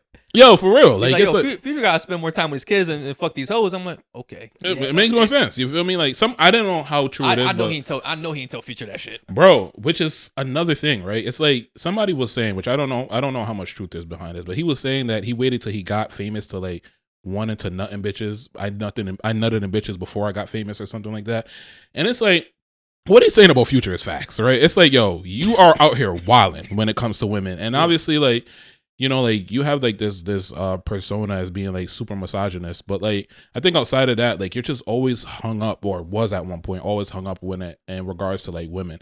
And now it's at a point where it's like, yo, like, you got to do something to where like you could carry on your legacy outside of that. And it's like, whether you're going to be focusing on your future or are you going to be focusing on these bitches? And then like Thug was talking about a time where he went into the studio and then like the niggas started getting sidetracked with the women in the studio. You feel me? Like Future started getting sidetracked. He's like, what the fuck? What's going on here? You feel me? Like, so I think like there's a from a person that doesn't know these people personally. Yeah. Like, I think it seems like there's some validity to the things that he's saying on a call. He's saying like how he truly feels. And obviously, like, you know, like, there's been plenty of times where me and you have gotten into conversations and it was personal conversations that obviously we wouldn't want leaked out. You feel me? Yeah. But then it's like, is it, what do you do at that point? Like, what happens? I mean, whatever you're supposed to do, he's not doing it. Like, okay. I feel like Thug is going down bad right now, bro. Okay. Like, it's just, he dropped that song, which it's like kind of an explanation song. I don't think those ever do well. Like, he actually like called, like, that was the first time he called Gunna a snitch. Like, to me, like, I'm like, oh shit, like, he really thin on this. But it's like, bro, his post-prison life is just going downhill so bad. And to me, it's funny because like, if you were to tell me like, yo, Young Thug is gonna do worse out of prison than Gunna, I'm like, there's no way. Like, you know, Gunna's like the snitch, but it's like Gunna is like thriving right now. Like, this guy's having a blast, got in shape, dropping good music. Right. Young Thug's looking crazy. Like, Young Thug's like the snitch now, right? And it's like, and Gunna's like, yo, Gunna just took the smart approach to this shit where he just, yo, I'm not talking about it. I'm not addressing shit. Right. Like, but the thing is, I feel like also from my understanding, this isn't his first time snitching, so it seems like he's being true to who he is. You feel me? Where like, he's like, if it's you or me, I'm definitely picking myself above anybody else. You feel me? So it's like, he's not really, even though he may be, you know, involved with the street shit and he may be like associated with it, but I think even then, I don't know if there's too much information about like how much relation he had with like this whole street stuff going on. You feel me? Like, but I think like, he's just like, yo, like, you're my nigga, you're my boy, you play in the streets, I may chill with you, vibe with you, whatever the fuck, but like, do I gotta take the hit for like you getting like jammed up, you know? And it's like, regardless of him. Yo, but in the actual interview, that long interview, Young Thug says that, right? The interview was actually did a great job of asking like the right questions. Young Thug says like, yo, you're over here acting like a street nigga, talking like a street nigga, doing everything like a street nigga. I'm gonna treat you like a street nigga, right? Yeah. And that's where he, like, I guess Young Thug was confused. It's like, yo, you doing all the street shit, but when street shit actually get real, now all of a sudden, I don't know, like, I'm not. That's them, sir. That's your honor. That's that. They a gang, not me. So I felt Young Thug when he said that shit, right? If like Gunna had this persona, like yo, I'm a street dude, I'm this how I'm gonna act, then I'm gonna believe you as you are. Because if you're my boy, you're partaking in certain shit, maybe not doing it all the way, but like, you know what I'm saying, you talking that shit, you putting on this like front, I'm accepting you as a street dude. So when shit goes down, I'm gonna expect you to follow these street laws. Now, does anybody actually follow these shits? I don't even know anymore. But I feel like at this point right now, I feel like what this has shown us is that like this whole fucking thing is a facade. Like you feel me? Like 100%. Everybody was fucking riding with Gunna, calling him a snitch, or riding with Thug, calling Gunna a snitch, fucking bashing Gunna, making songs about this nigga, talking about how much they hate snitches, all types of shit. And then like later down, the same person that everybody was giving so much praise to has the possibility of his reputation being or tarnished for snitching. For one, crazy is, bro. All Young Thug has to do is drop good music, bro. Yo, what these rappers fail to realize, bro, all fans want is good music, and if you give us that, all sins, or almost all sins, will be forgiven, bro. That's why Gunna's thriving. Right, like, people have been forgetting about the shit that he did. Because it's like, oh shit, like you a snitch, but damn, this is a banger. Yo, this album fire. Oh, like okay, you starting a running club, you doing positive shit. What's that? What did we hate you for again? I forgot shit. My memory getting real foggy. You know what's funny is that like I feel like kind of like the whole snitching thing is kind of taking a weird turn, because even for like 6ix9ine, like the Lord of all snitches, like from my understanding, like people on TikTok have been like fucking dancing to his music and like bringing back output, like some of his old songs are saying they were bangers, so like I'm just surprised that like we're seeing a turn where like obviously like hip hop or hood shit is influential. Hip hop is influenced by like the hood mentality, right? And now we're seeing where like people are actually kind of like turning their backs towards it in a slight sense, not in a drastic sense where they're outwardly saying it. I think the culture is moving away from that and growing up and realizing like what's real life and what actually matters. Right. And at the end of the day, it's like it's easier to say like I would never snitch, but it's like if you're facing 20 years, bro, I'm gonna be honest with you. Like I like to think I'm not a snitch. You put me in that shit, I don't know me. But you know what's funny is that I saw a post on Twitter, right, where it was like, yo, Thug is wilding in this thing. He was like, what did he say? He said, all right, so we got life, whoop-de-doo. He was like, so what? And the post was like, yeah, Thug is bugging in this one. And it's like, people are waking up. Like, you're doing life behind bars, whoop-de-doo. Now, I'm not saying that is like prime opportunity for me to snitch on somebody. I'm not saying that. You feel me? But like, you are. You are. Yo, and I'm with you. I'm close. Bro, if you're facing life, I don't know what kind of man I'm But what I'm saying is like, yo, are we just turning our noses up to a life sentence? like, is this shit just a walk in a fucking park for people? Bro, like, you get one life. For real, like, bro, you get one life. Bro, I'm be honest with you. Let's just be honest. Can we be honest here? Be honest. We ain't no snitches because we never. Yo, here's the thing. We ain't no snitches because we never been in a position to snitch. Exactly, right. Bro. And that's why I'm gonna be real with myself, bro. Yeah, I never faced life. Bro. I don't know what I would do, bro. Yeah, it's cool as shit to say. Yeah, like I will never snitch. You looking at your life, bro? The only time I would take life is if I'm 85. if I get caught for a crime at 85, right. I'm not snitching. Yeah, give me life. You know what's funny is that like this nigga Thug said, like I could understand if you had a wife and kids. So that's the only point where my life matters is like if I have a wife and kids. But like, yeah, fuck them. Me spending, I built obviously okay. Thug was saying like, yo, he bought the nigga, he paid half for the crib for his mom's house. Bro, he paid for his first crib, paid for half his mom's house, right. Made him a millionaire. Bought his brother a truck and a brother that was talking shit about him, like all that stuff. So it's like, I get it where you have like this expectation. Yeah, this expectation of a person, and then it's also like you're pouring into a person. You feel me? It's like, nigga, you're down right now, but I see you. You feel me? And I'm believing in you so much that like I'm expecting that you're just gonna have my back.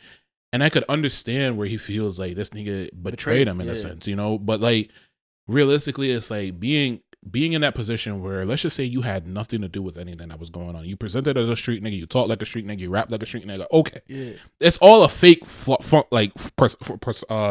a fake persona, right?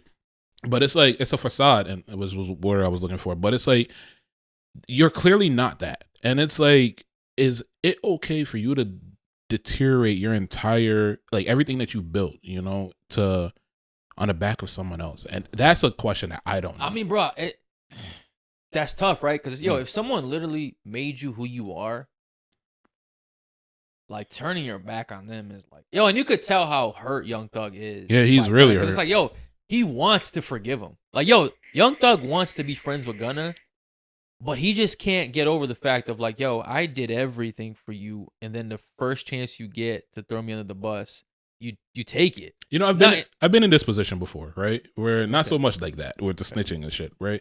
But it's like one of those things where it's like you've invested in a person so much, and they do you filthy, and it's like, I want to forgive you. You feel me? Like, I want to, I love you, right? Like, I literally, like, you feel me? I want to, like, ignore the shit that you did. But it's also, even if I ignore it, I know for a fact that, like, the world just wouldn't allow me to fucking, like, settle in that. You feel me? Like, even for my reputation, for my livelihood, for whatever, even if I want to, like, I can't jeopardize everything else, because the moment I accept it, then I'm okay. Bro, it's like in New Jack City when Brown had to kill his best man. Okay. It's just like, and he cried afterwards, but it's like, I just can't. I can't. Like, you gotta go. You feel me? It's like one of those things where it's like, like, I have, like, more pressure on him, because he may actually, I guarantee you, if these were like some no-name people, he possibly would have forgiven him. You know, possibly would have forgiven this nigga. But I feel like Doug also has a pressure on his back to not forgive this nigga from everyone else, the music industry, his fans, and everybody else, his family, whatever. Because, you know, like he said, he couldn't talk to, like, certain people while he was in jail because they don't understand. So even if, like, somebody doesn't understand, like, what he was willing to not talk to his friends and family for years or for an extended period of time, because they would have probably got on the phone and said some wild shit. Yeah.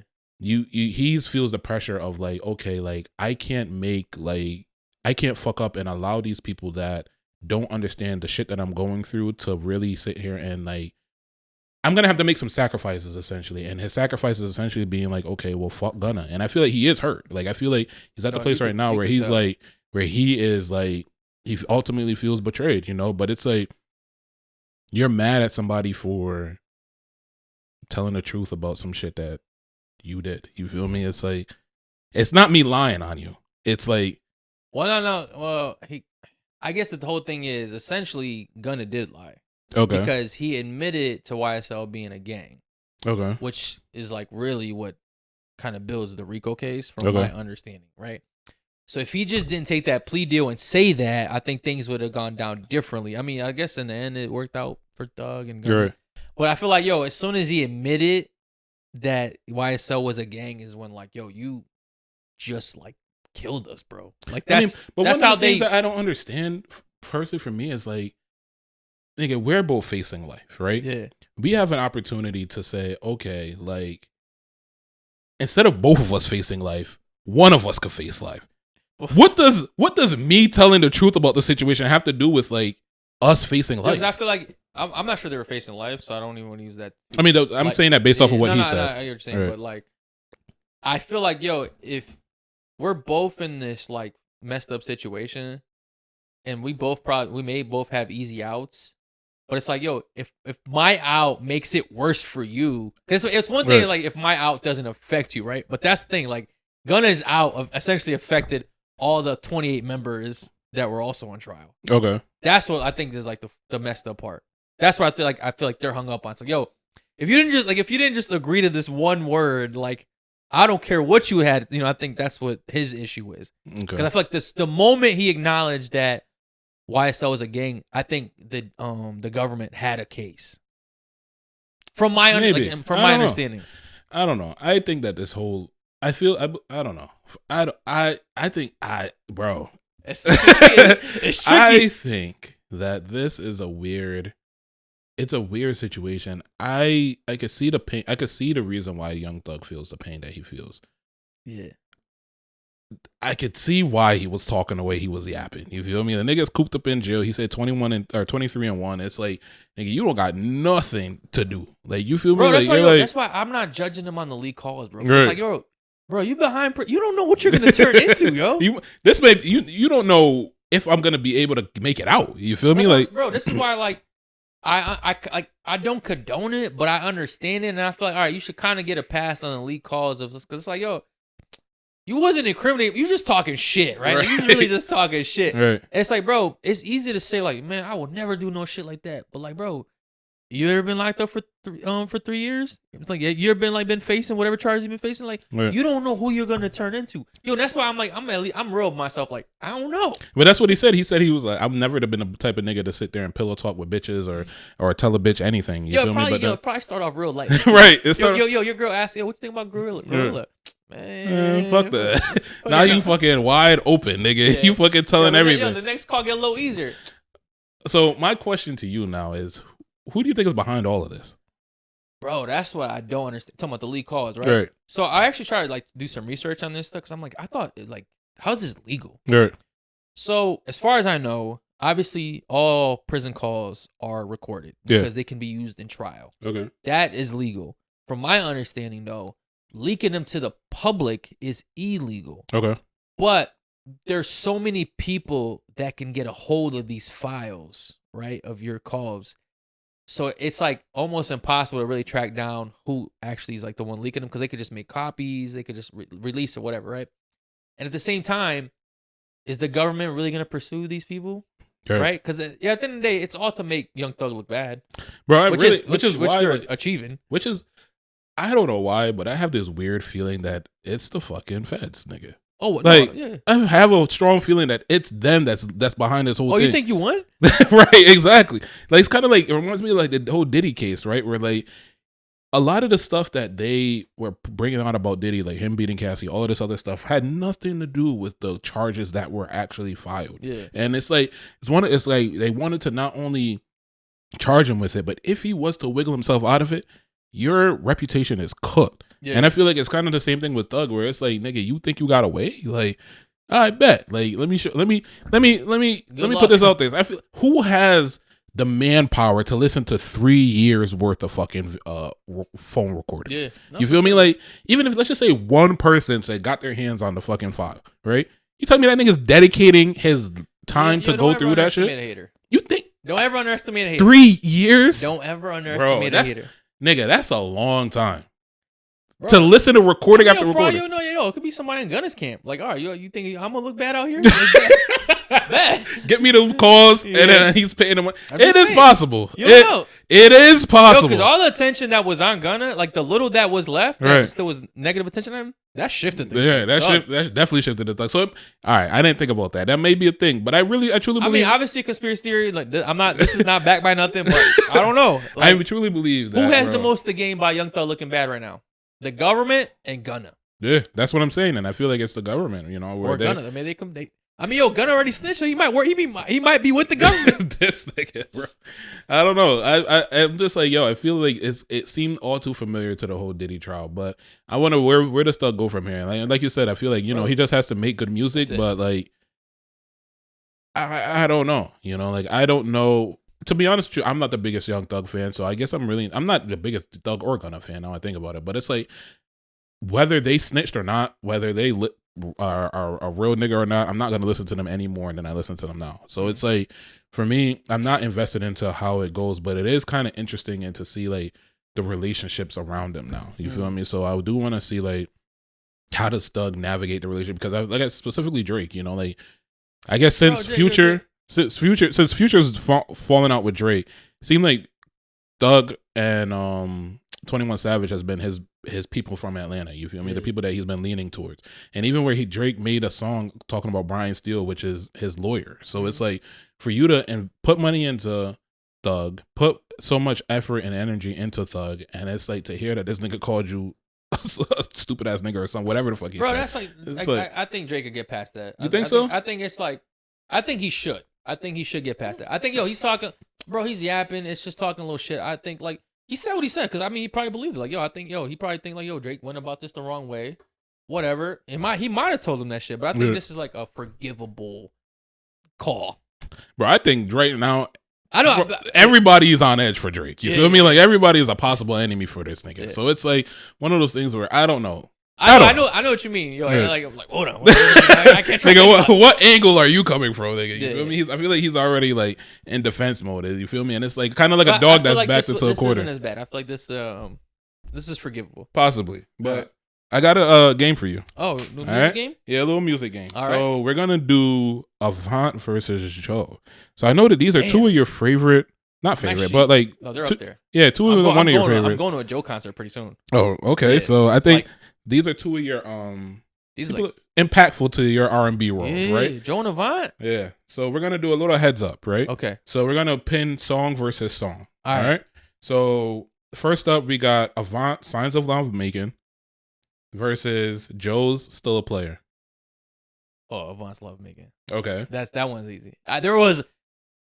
You had me worried for a second because Avant's Love Making is like that's one of his best songs. Okay.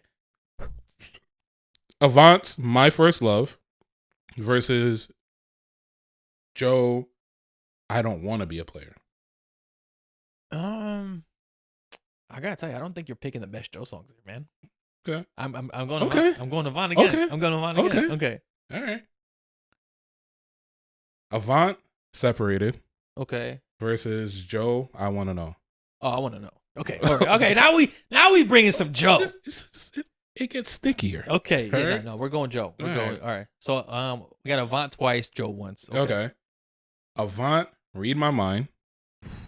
Versus Joe, All the Things. Okay. This is a tougher one. Mm-hmm. This is a tougher one. I do like that Joe song, but I gotta say, Read Your Mind. That's a lullaby. Bro, All Your Things though? I Read Your Mind, bro. Read Your Mind. Like, I used to listen to that shit every morning on the way to school. My first iPod. This is your list. I ain't gonna argue with you. This is your list. All the things is like, to me, Joe's best work. Like, personally. Okay. But I'm gonna let you rock with that one. No, I think there's other works from Joe that are his best work. Let's see. They're coming. Okay. All right. Avant, Lie About Us. Damn, yo, Avant got bangers, yo. And then Joe, The Love Scene. Oh, Love Scene. I don't know. Hold on. Because Lie About Us is the cheater's anthem. That's always been one of my favorite songs. Okay. Because I feel like you could really sing that to a girl. Right. Like, babe, I'm going to let her go. We just got to hold on. But the love scene? The love scene. I don't make some love to the love scene, bro. You got to pick one. Pause. I don't make some. I don't want to imagine you making love.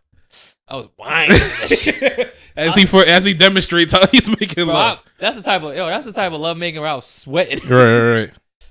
Yeah, I'm gonna go love scene, bro. Love scene is a top Joe song to me. Yeah, I don't know. To me, right? I didn't really. So the reason why, that was it for me. But I'm gonna explain to you why I picked Signs of Love Making. Signs of Love Making is cool. You feel me? Versus Still a Player. I don't really know how I feel about that. I feel like you could have picked If I Was Your Man. I want to know. You see, I was gonna put. I had I Was Your Man at first, and I deleted it, right? Because I wanted to go back to back. Because to me, those two songs are a little bit different. So Still a Player versus I Don't Want to Be a Player. You feel me? Like, those are two like very different songs. Even though one is obviously like used after the other, but like Still a Player is kind of like not the best, towards the best for me, and it's kind of like was for Avant, where it's like Signs of Love Making is towards not towards the best. Like Avant, like top 5 best songs. I didn't. And then you pick like some of Joe's good songs. That's where the love scene's probably like that's my favorite song out of all the Joe songs. Okay. Listed. Like, yeah. I know the love scene is pretty up there for you, which is why, and I know the other one was like one of your favorites as well. But I was kind of interested to see where you went with that. Like, bro, when I go to his concert, he plays love scene. No one's safe around me. This nigga grabbing random fucking old women and shit. But that's our music. Yeah, I think Avant got it this round for me. Yeah, Avant. Yeah. All right, Avant definitely got some shit. Joe, I feel like, it's funny. I was driving here and I was listening to some Joe songs, and I'm like, this song isn't. I forgot that Joe even sung this song.